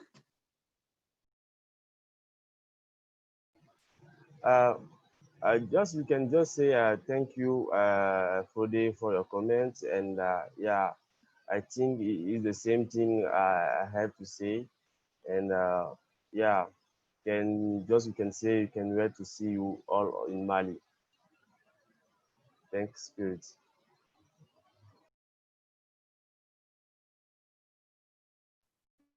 Okay. For them, was that answered? Next, any other comments? Sorry, Purity, I didn't think he answered that question. The question is, we can't wait to go to Mali, but I think Najib started talking about some of the measures they've started to put in place. So I just want to know if they can reassure us about what are some of the measures they put in place for us to go to Mali in relation to IPC, because I can't wait to go to Mali. Thank you. Okay, thank you, Sylvester. Sylvester Adeyemi, Motions Committee. So I was wondering if it's possible to have an interpreter so that maybe a French speaker who can translate for this question for Musa to understand clearly. Thank you. Okay, Osniel, please help us with this.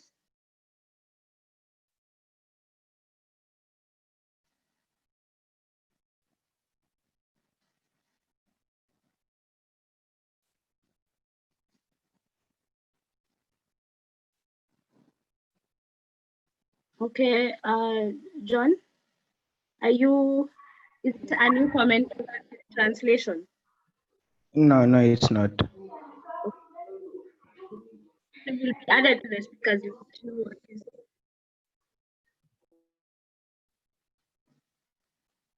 So, Teres, do you want to help? Yes, I want to help. Okay. Thank First, you. I'll go in French for Moussa. Moussa, en fait, la question était de savoir si, par rapport à la situation du COVID-19 actuelle, est-ce que vous aviez eu à prendre des dispositions si, par hasard, la situation se prolonge et qu'on devra finalement vivre avec le COVID? Quelles sont les dispositions que vous avez prises par rapport à ces mesures-là pour que nous soyons l'année prochaine au Mali en sécurité? Donc, c'était ça la question. Quelles sont les dispositions que vous aviez prises par rapport à la situation de crise que nous avons actuellement pour assurer l'Assemblée l'année prochaine? Merci. Thank you. Sorry, I don't know if you get me. Sorry, I have a network issues right now. I think it's okay now. Can you hear me? Yes, we can hear you, Musa. Did you hear Okay. what Teres translated? Okay, I got the question of Fode, and now I will try to answer to his question. Fode, yes, we are aware about this challenge, and even the big countries in the world has not try to find the solution to this current worry. So I think like I said, we are optimistic and we are positive, and we hope very soon the situation will be done very soon. But if the situation will be done very soon, we'll try to do a reduction of the number of the participation. To try to do our symposium maybe in the few number, like maybe we can just give a number to each countries, like you can say Kenya will have 3+, and Rwanda will have 3+.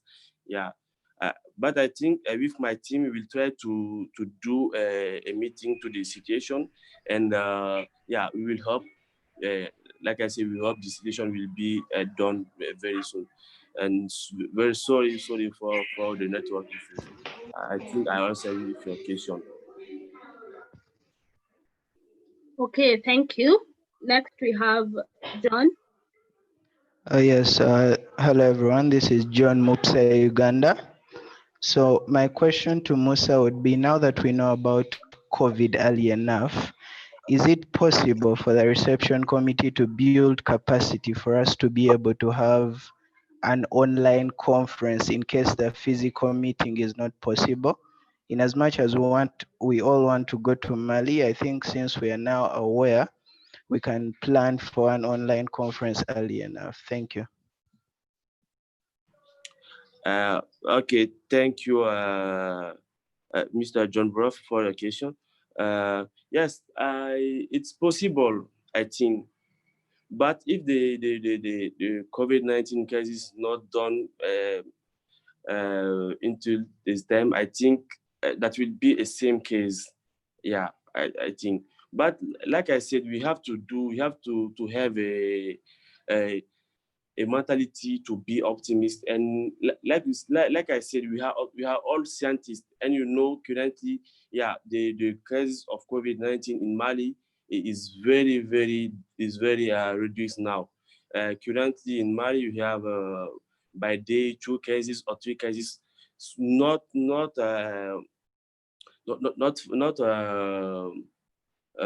deepest 10 cases by day. So I can say if this situation is not done until into the date, yeah, it's possible to do a online session. I think, yeah. Thank you, Purity.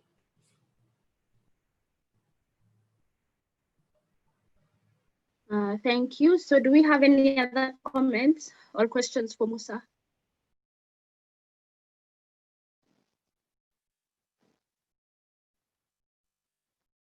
Noah? So please update number 46.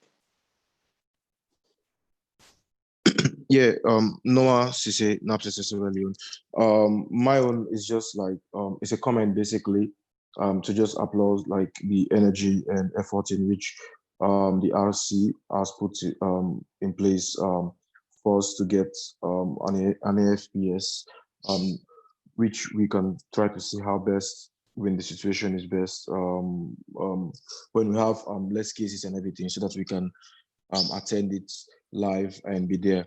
So thank you for the good job and everything.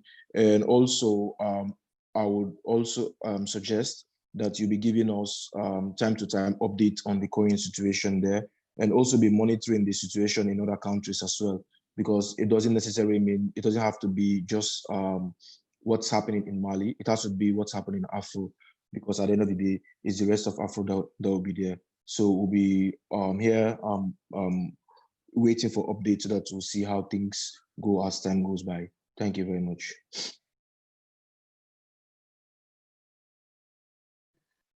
Thank you. Musa, do you want to respond to that, or yes. Anything to say? Yes, surely it's a globe. Is not only a Mali case, but is the Afro case. Yeah, I know. And just for a comment that Noah said, you can see in each country in Africa recently they have opened the country. Like in Mali, since one week, yeah, we are open our plane, and today we are open the frontier of Mali. So I think that will be a case of each country in Mali, and mainly even in the West Africa, in the Senegal, in the Burkina Faso, in Togo, it's the same case. And I think, yeah, that will be, and I believe also that will be a same case to every country in Africa. Also, I would like to say you to be confident. Yeah, to be confident to our scientists, to our health worker, like we have. And yeah, with may Almighty, yeah, will give us the solution to done with this pandemic situation. Thank you, Noah, for the occasion, and also thank you, Purity. Okay, thank you. Do we have any other comments, questions? I see none, so we'll proceed to voting. Please open the vote.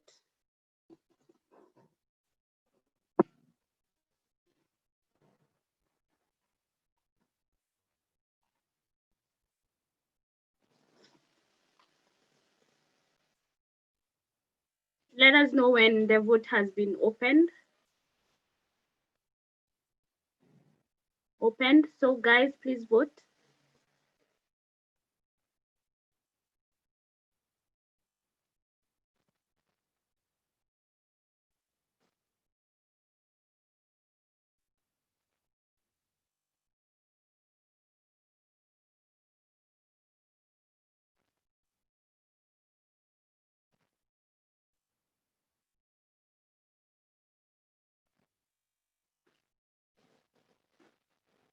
So please vote.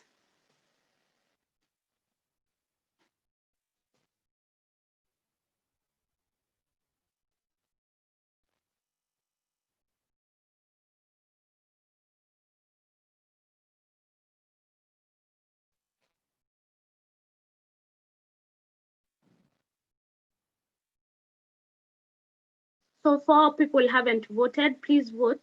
And remember the motion that we have in place. If you don't vote for 2 consecutive times, we will revoke your voting rights.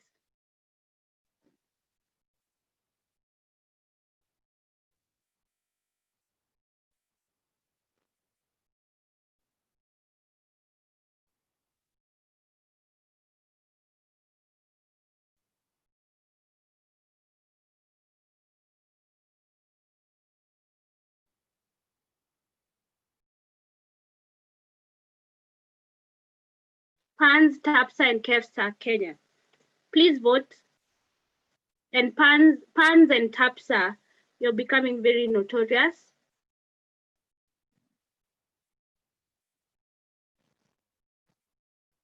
Please vote.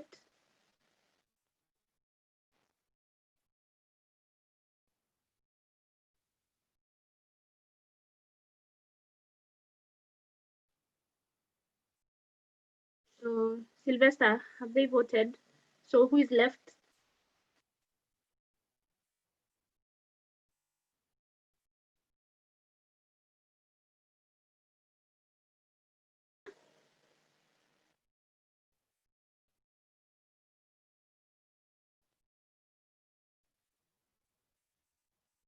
Do we have anyone from TAPSA Tanzania here? Anyone from KEFSA Kenya? So please confirm whether we have Baraka here.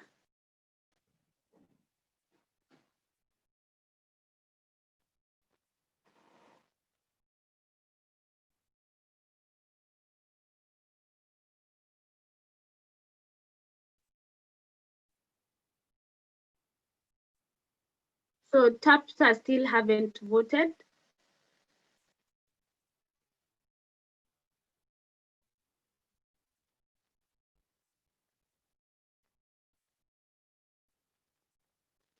We'll have to close that vote. So please close it because I don't see Baraka in the participants list or anyone from TAPSA.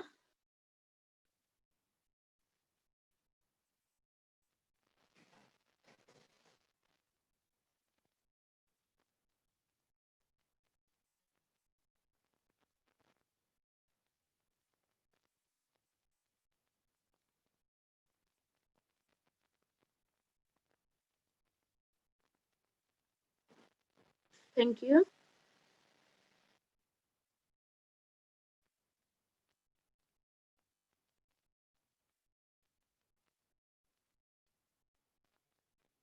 So we have 11 for, 0 against, and 0 abstentions. So based on the members that were present in voting, it has been accepted unanimously. Congratulations, Musa, for because your report has been accepted and adopted. And in addition to that, you have been co-opted into the Regional Working Group 2020-2021 as a co-opted member of that group. The only difference is that you don't have voting rights in that Regional Working Group, but you'll be part of them. Thank you. Next motion. Congratulations. You can type a clapping emoji or do this.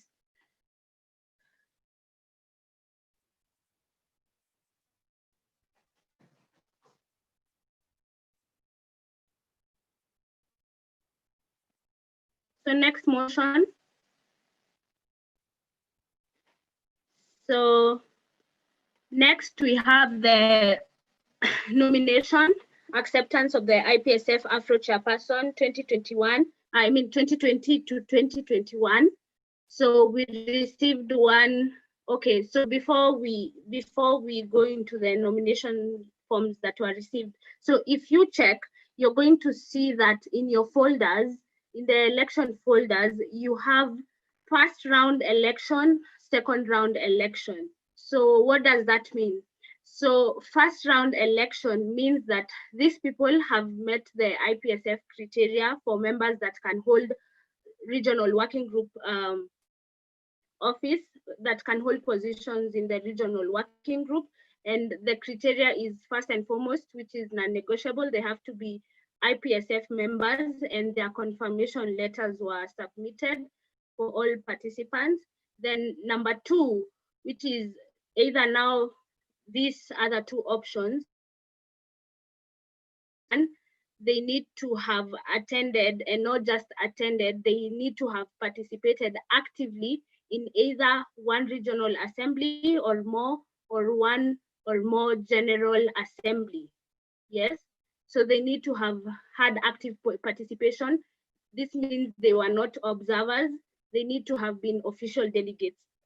The other is, if they don't meet that criteria, the other is they need to have been members of any position appointed by the IPSF Executive Committee or the IPSF Regional Working Group. So what do I mean by that? They either need to have been part of the IPSF committees, the global committees, or they were part of the IPSF AfRO subcommittees. So those are the criteria that they should have met. So that means they are in the first round election. So what does second round election mean? It means if you don't get a regional working group member elected during that first round election, the elections are going to be opened again. So we don't get a person during this election or this nomination acceptance. So the election will be opened again. So when it's open again, we are going to call for nominations. And then these nominations, if you haven't met that criteria, but you're an IPSF member, you'll be considered in them. So this is criteria. So the folders that are there, it means the people that are in second round, they meet the criteria for second round election. And also because they were not sent rejection emails by the time the deadline, the deadline that the regional working group had set, they were not sent like rejection messages or emails that they can't be. That's why it's there. But they were informed before the start of the regional assembly that that is how it's going to be and why they are in the second round election. So that is the case.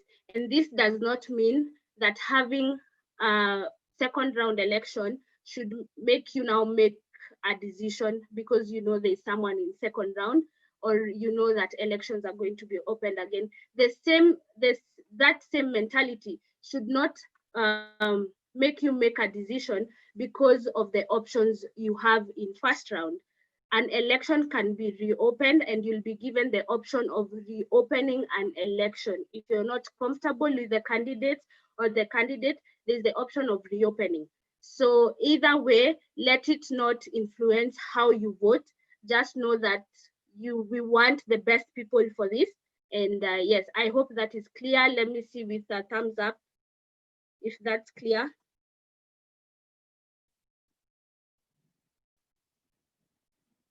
Yeah, we're going to Mali, but we also need to move on. So thumbs up if you've understood everything that has been said, even observer association. Okay, thank you.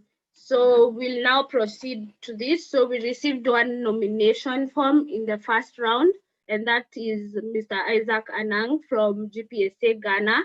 and I'll give him 3 minutes to give his motivation. So Isaac, your camera needs to be on.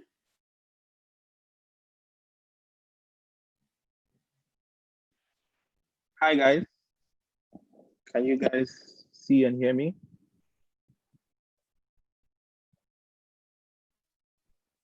Yes, we can hear you, but there are some technicals. Okay, good. So like Purity said earlier, my name is Isaac. I'm from GPSA Ghana, and I'd like to thank you guys for giving me the opportunity to give you yet another nomination for you guys to accept me as your chairperson for the region for the next mandate. First of all, my plans for or ideas for the position can be divided into 3 main objectives. That is projects, publications, and regional relations. I'd like to start with projects. My main aim is to, of course, bring on new and then specific projects and campaigns for our region, and that's tailored to AfRO, that is. And then I'd like to also use our website more judiciously. I can see our website is under reconstruction, and my hope is that we use it more judiciously to promote member associations and projects instead of limiting it to just social media and what's the name, WhatsApp. I think using our website makes it more official, and it gives our member associations more presence. And then I'm looking at initiating a project award in mandate, maybe a monthly project award, just like we do CP and SEO best CP and SEO for the month. And then when it comes to TDC as well, I'm looking at us dividing it into English and French. Thankfully, this current RWG have worked so hard in getting us approval for a TDC this year.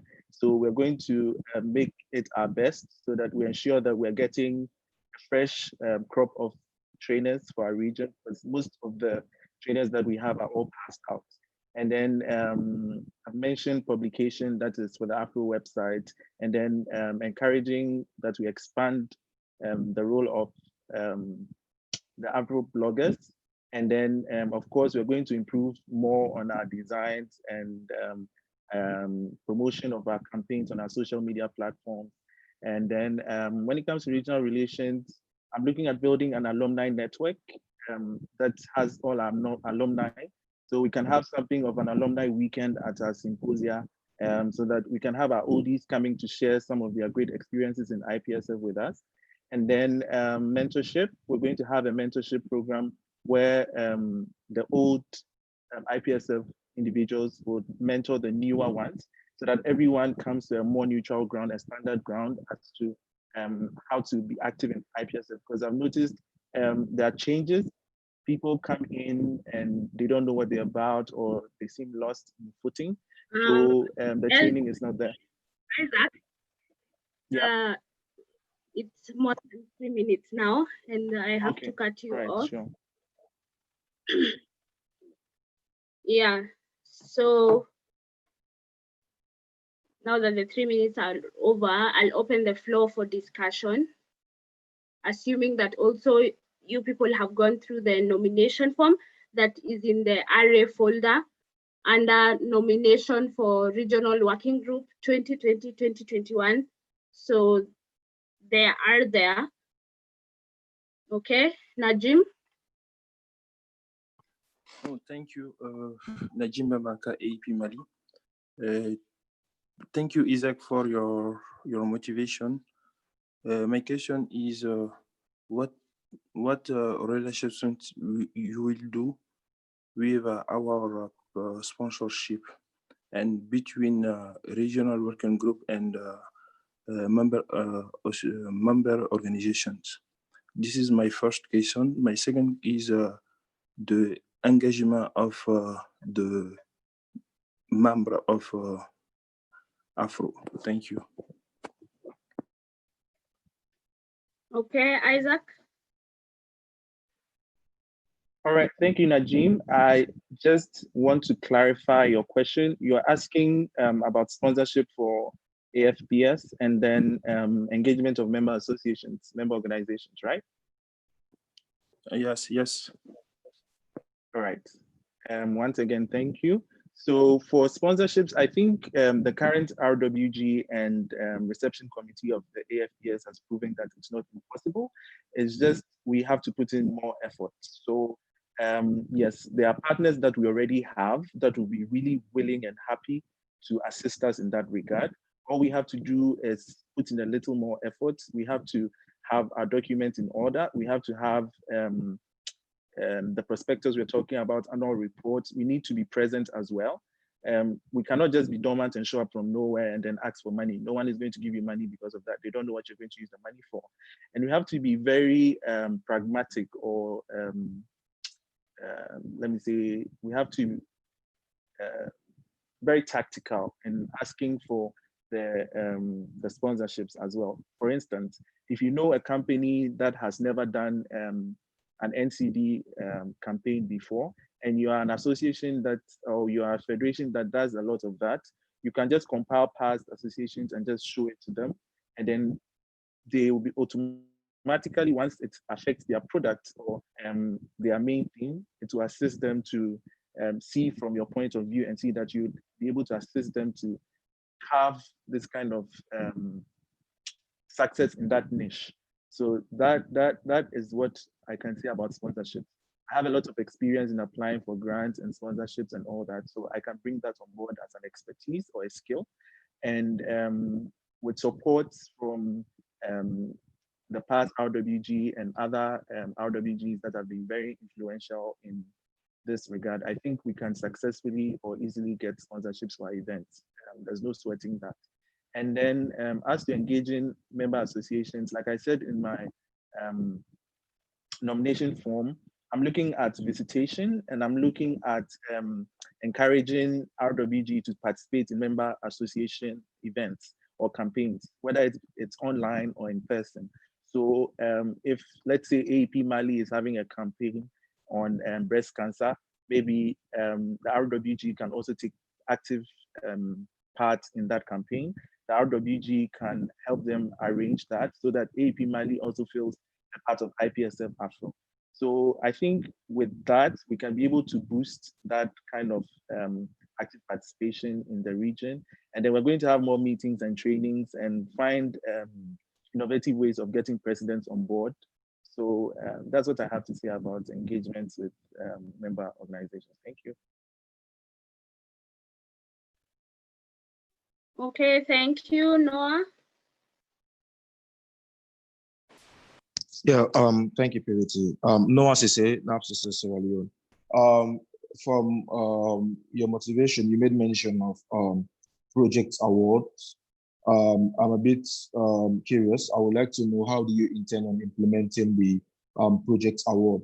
Are you looking at having a specific campaign that is that you would encourage people to do, and the association of those like the best out of that particular campaign will take the award, or whatever possible way? Like, what are the strategies that you think you want to implement with regard to the project award? How will it be coordinated?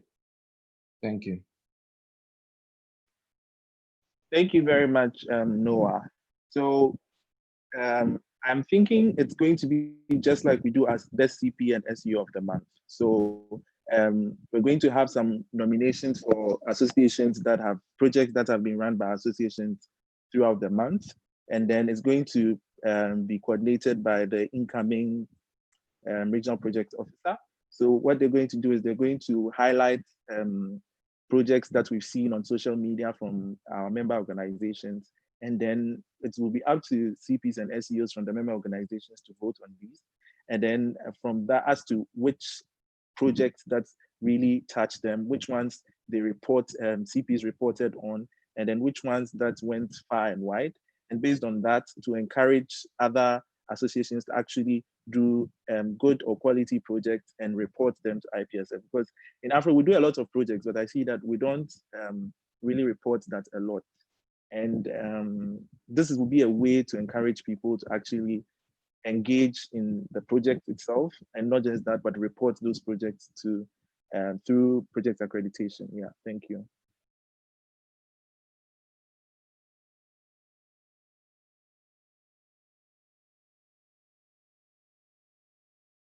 Okay, thank you. I hope that was answered. Next, we have Ivan.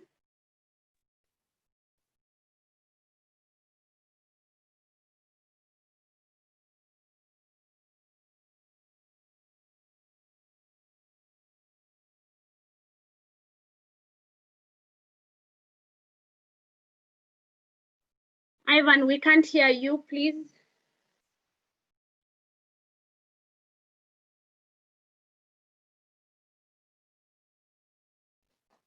Ivan, we can't hear you. Hear me now? Yes. Okay, I say thank you very much, Mr. Isaac, for your motivation. I was going through your motivation form and then you even made mention about it just now as you were discussing in terms of visitation that you're planning to visit some Afro regions, some Afro members in the sub-region. So my question is, how do you intend to do the funding? Is it that the IWG will fund you or you plan to fund yourself to do some of these visitations?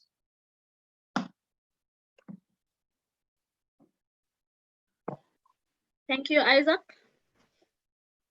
Okay, thank you, Purity. Thank you, Ivan, for the question. The funding is going to be mainly self-funding, hopefully through partnerships and all that. Maybe there may be support from partners that we may build or that we already have, but that's not the main thing I'm looking at the moment. I actually have budgeted all that for the next year. It's a plan that I already have, and it's not literally going to be every country, but probably one from every sub-region that maybe needs some help to boost participation. So I'm just looking at not more than 3 countries. So that's what I'm looking at. Yes.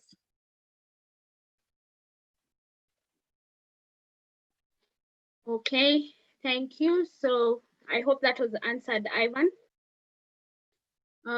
Next we have Ahmed.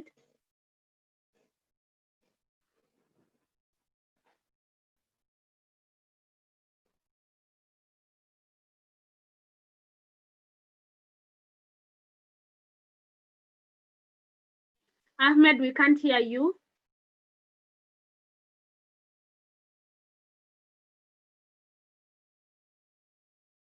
Ahmed. Yeah, thank you, Purity. Ahmed, Nigeria. Yeah, thank you for your motivation. Actually, my question is this: I would like to know if you are planning to, or if you have anything in place to tackle any possible challenges you might encounter during your tenure, and also what are you planning to do to see, or how long do you think you can do in the office to restructure or to try to put everything in place before you actually commence your own your plans for the region? Because I believe before you commence all the plans you have for the region, you need to at least maybe be adapted to the situation first, then you now adjust and continue to implement your plans. So how long do you think that will take you? Thank you very much. All right, thank you. I'm sorry, Purity, can I go ahead? Sorry. Yes, please. Sure, thank you. So thank you, Ahmed, for the question. I think your first one was what plans I have to restore challenges or to circumvent challenges that I'm likely to face. First of all, I'd like to say that this is not my first rodeo this is not going to be my first rodeo in RWG. I am pretty, I don't know, like guided, or I have a fair idea as to what to expect with regards to challenges. So I'm going to do my best not to run into those. And like the famous saying goes, I'm standing because I'm standing on the shoulders of giants. I have people like Purity, I have people like Othniel, I have people like Arinze that are friends, that have been past chairpersons, Jacob Encho and the like, who will be very instrumental through this time. Purity, for instance, will be with me during the transition period, and I'm going to take advantage of every single minute, every single second to get my best out of her. And so I don't foresee overwhelming challenges that is totally going to cripple me. But even when the challenges come, we're going to do our best to circumvent them. And with regards to your second question, how I'm going to find my footing before I start implementing my plant, these are plans, all right. We're going to, in the transition period and then at the beginning of the mandate, structure the plans into working documents or drafts. And then that's what is going to guide us throughout the entire mandate. So you can have the plans, all right, but as to when it comes to implementing them, it's going to come, well, I have this plan. Do I have the resources to tackle them? Do I have the both the human resource, the capital resource, the what do you call it? The tools to implement this plan? And that is how I'm going to use to find my footing. And my discussions with other or previous chairpersons, they would always tell you that, look, you can have the plans, all right, but implementing them becomes a whole new ballgame altogether. So I'm not going in thinking that my plans are all going to happen magically, but I'm going to make sure that I'm on solid ground. I'm going to have a backup for if I'm not able to implement plan A, where is plan B going to lead me? And with that, I'm going to marry everything and then make sure that I have a standard result at the end of the entire mandate. Thank you. I hope I tried to answer that. Okay, I hope that was sufficiently answered. Okay, so next we Yes, thank you very much. Yeah, next we have Musa. Okay, Musa Fofana, AP Mali. Thank you. Thanks, Purity, for giving me the floor. And first of all, I would like to congratulate Isaac to have the courage to apply for this position. I know him and I know how he works, and seeing Isaac to apply for this position, it makes me happy because I know the Afro will be in the good hands. So moreover, I have one question because I've read your motivation and I see you have some plan for the French countries, for the Francophone countries. So I would like to know, how do you plan to motivate or to be active more Francophone country in the IPSF? What is your plan about these convents? Yeah, thank you. Okay, thank you, Musa. Isaac? Thank you, Purity. And thank you so much, Musa, for the commendation. It means a lot. I really enjoy working with you as well.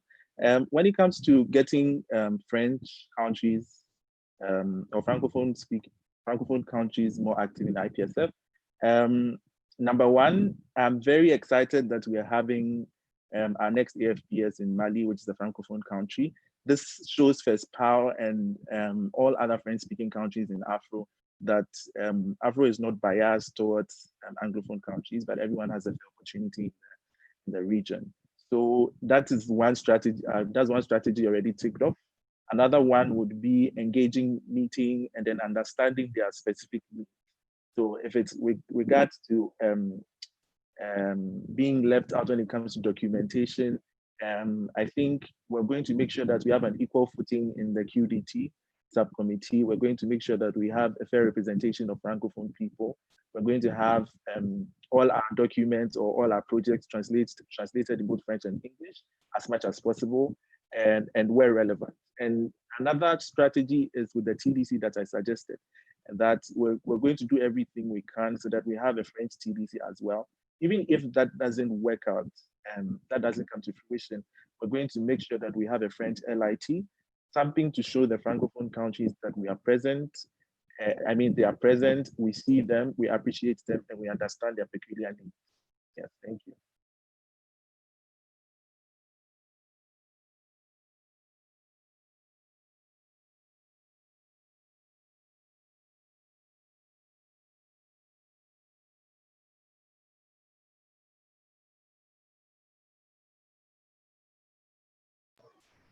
Read your mic, please. Oh, sorry. So thank you, Isaac, for that. And Musa, I hope your question was answered sufficiently. Excuse me. So next we have Aziz.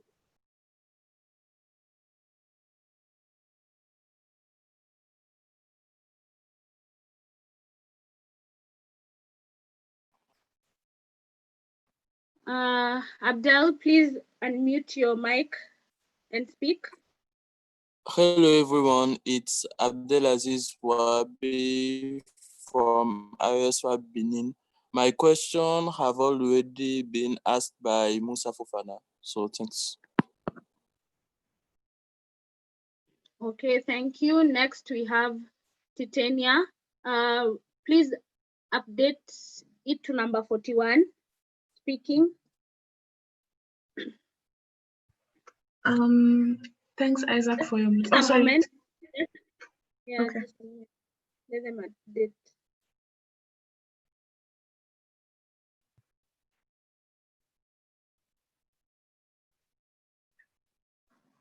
"41, new comment.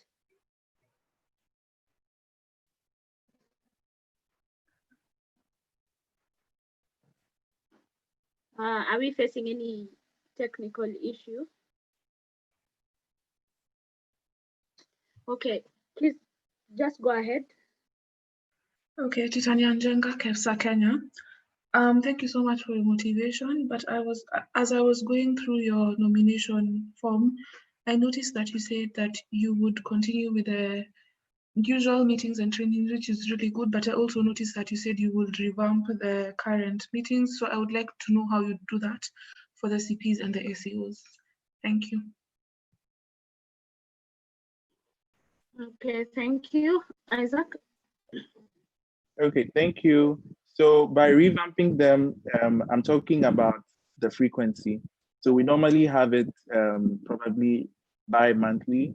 Now, maybe we can have it monthly, just like the RWG meetings, and then one-on-one meetings as well, just so that we, at every point in time during the mandate, we're understanding the needs of CPs, how we're going to assist them in that, and how we're going to improve or meet their needs at the point when they're having the need. And then, and this doesn't have to be hardcore or written in stone. It's we're going to meet with the CPs themselves to understand. Okay, so we're going to meet with the CPs to understand whether this is okay with them to have it monthly, or whether they prefer to stay at the bi-monthly stage, or if they prefer the one-on-ones this month, then they get the bi-monthly ones the next month. That is totally going to be up to CPs and SEOs. And then we're going to find innovative ways, like I said, to get in touch with presidents and then keep them informed, and then get them interested in things that we're doing in IPSF AfRO. Because if presidents do not get, they don't give the support to CPs and SEOs, it's just sort of going to be marking time in the association. Yes, thank you.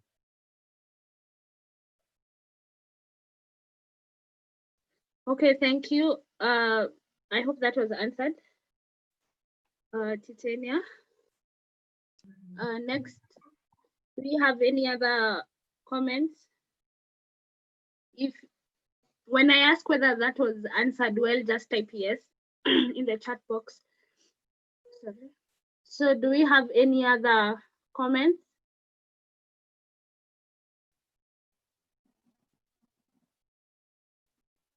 Okay, that's great. So I don't see any comments. So I need a full member to propose that we close this open discussion and proceed to closed discussion. Then we'll give you instructions on how to go about the closed discussion. So UPSA Uganda is proposing that we close the open discussion, and seconded by AP Mali. So all that are against, all that are for, please type for.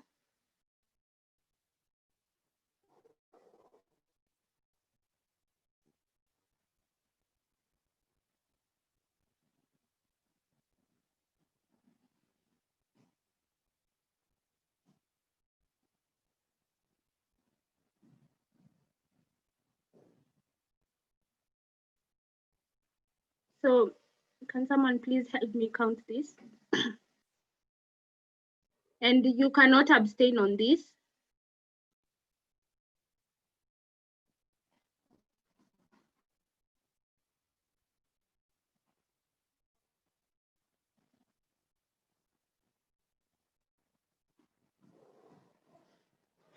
So please vote, and if we miss a vote this time round, because this is also a voting procedure, then that member will automatically lose voting rights in the next vote. So far we have TAPSA Tanzania that was not there during voting.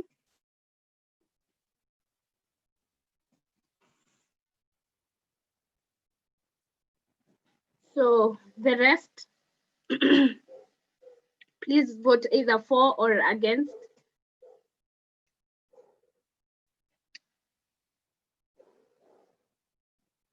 So who hasn't voted? We need to know who hasn't voted so that we revoke the voting rights if there is need to.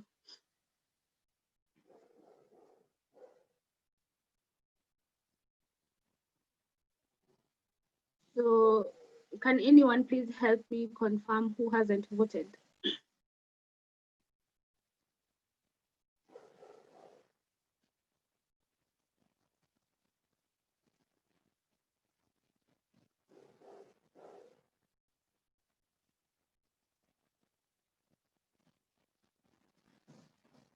Has UPSA Uganda voted for or against? Yeah. So anyone, please help me confirm.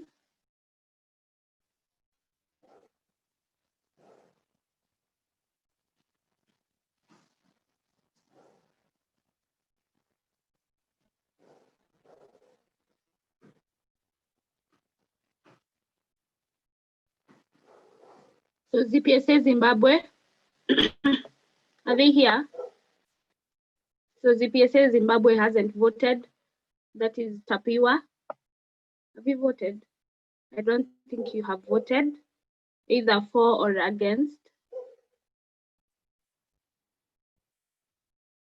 TAPSA is not there. Did you?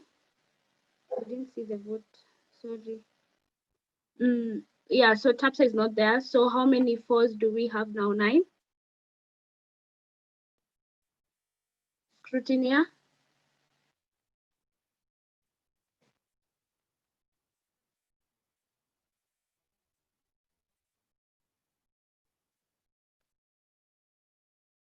But we need to know who hasn't voted so that we can keep track of who is voting and who is not for that other motion that was passed.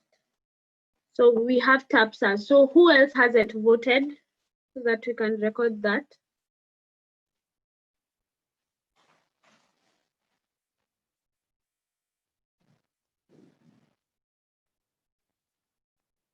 Has GPSA voted? Oh yes, Priscilla.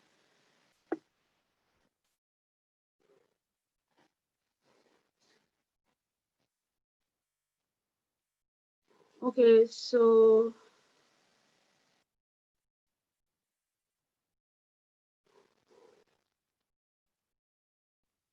RPSA Rwanda. So RPSA Rwanda hasn't voted. Are you guys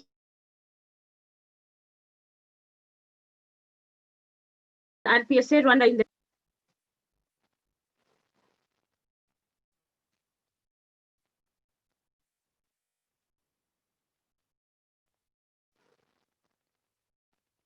so they're not there, so they won't vote for this. So we have 10 for, 0 against. So TAPSA will not have voting rights in the next throughout this session until the next roll call. Okay, thank you. So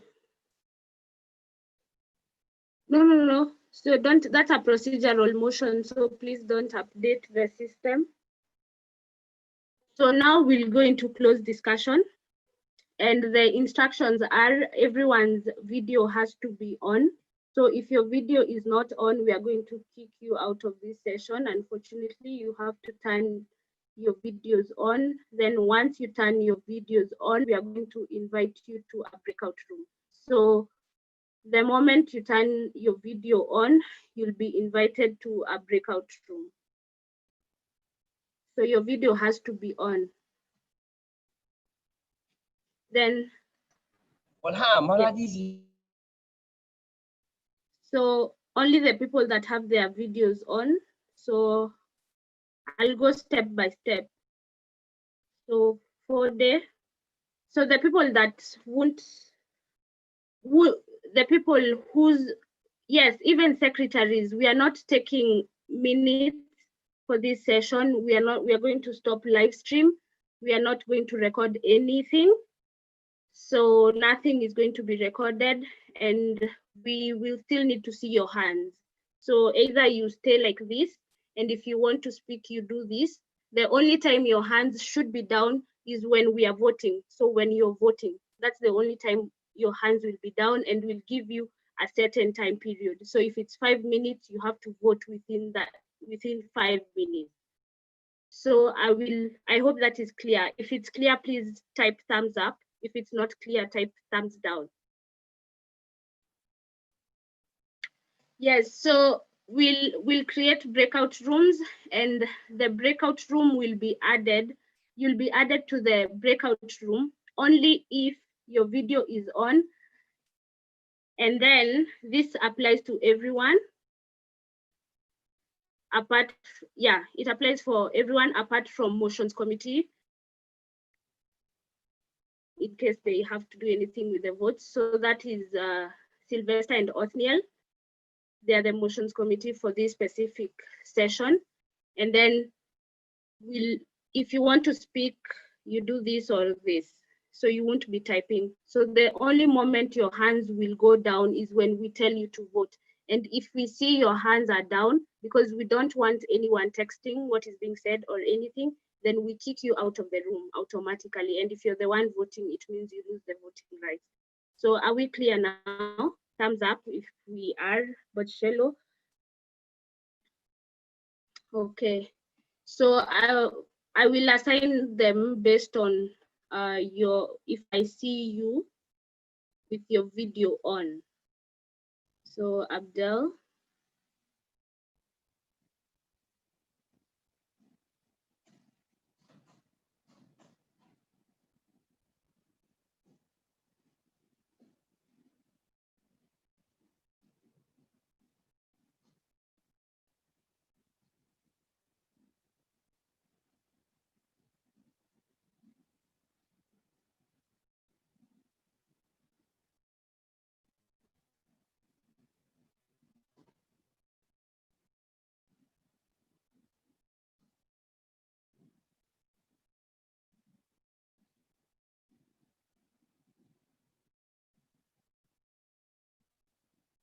Just a minute so I can see Abdel.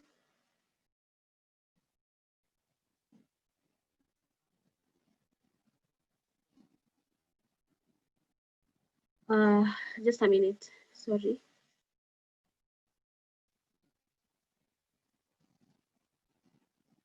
So meanwhile, please remove TAPSA from the voting list because they don't have voting rights for this next vote. motions committee, please.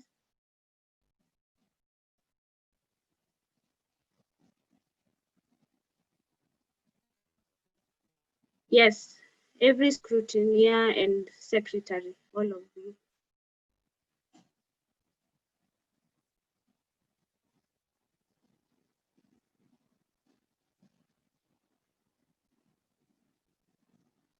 So,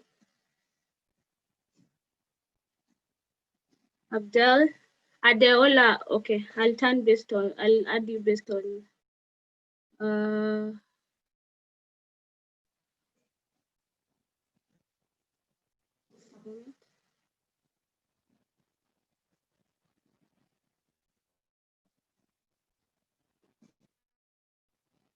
so we are stopping live stream.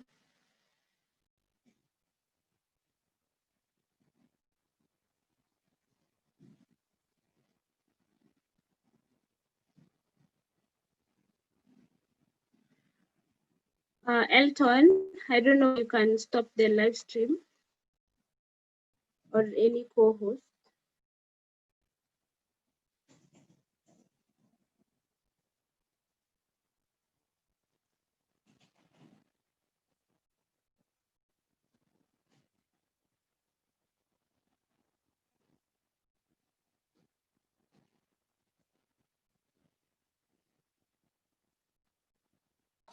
Purity, can you make me co-host again, please?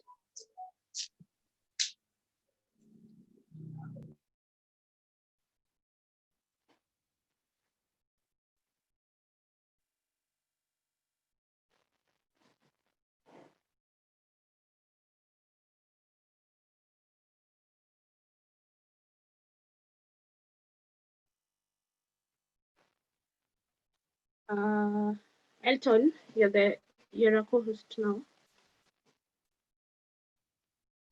Let us know when you've stopped live stream.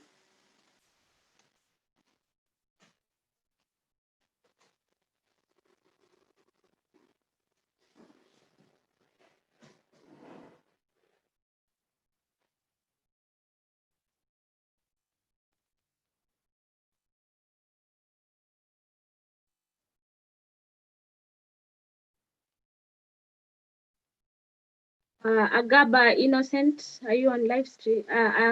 Is your video on? Adeola, okay, I can see that.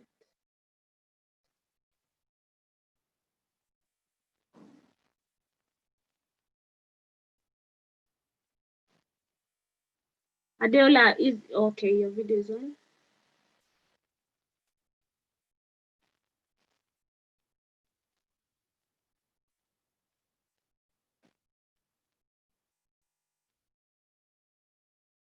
Judith, where is Judith? I can't see Judith. So if your video is, yeah, Judith, I can't see Judith. Mohammed, okay.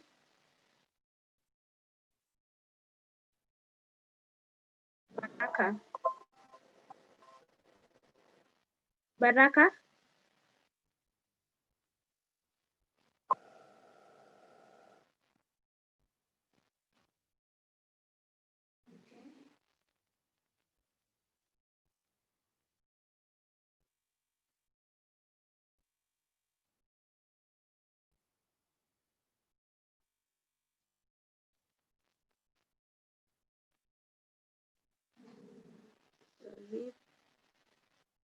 Can someone please confirm whether Judith, your video is not on? So, no.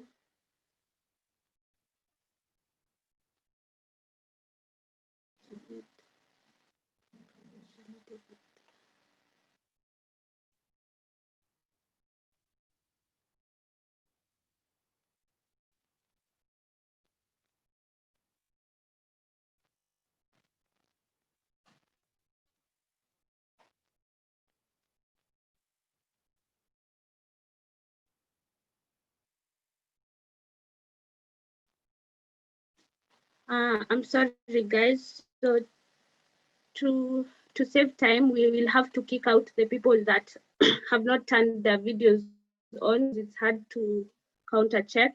So if you haven't turned your video on, sorry, you can join us later. You can keep checking. Then the ones that will be left will be automatically sent to the breakout room. So regional working groups that are co-hosts, please help me remove the people that don't have their videos on.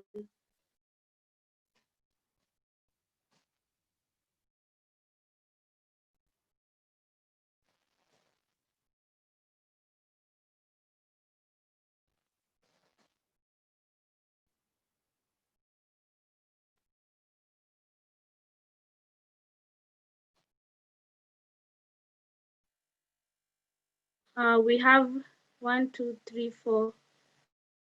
We have about 1, 2, 3, 1, 2, 3, 4, 5, 6, 7. 7 people more. Please remove them.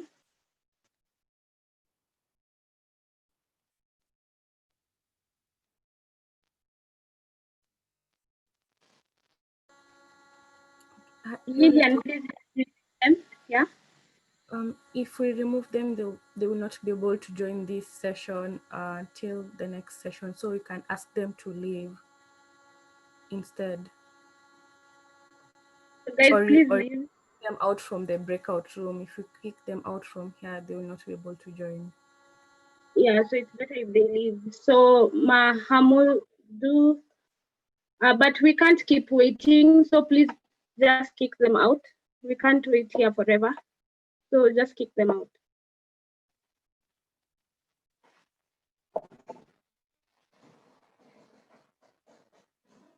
So if you want to join the session afterwards, just leave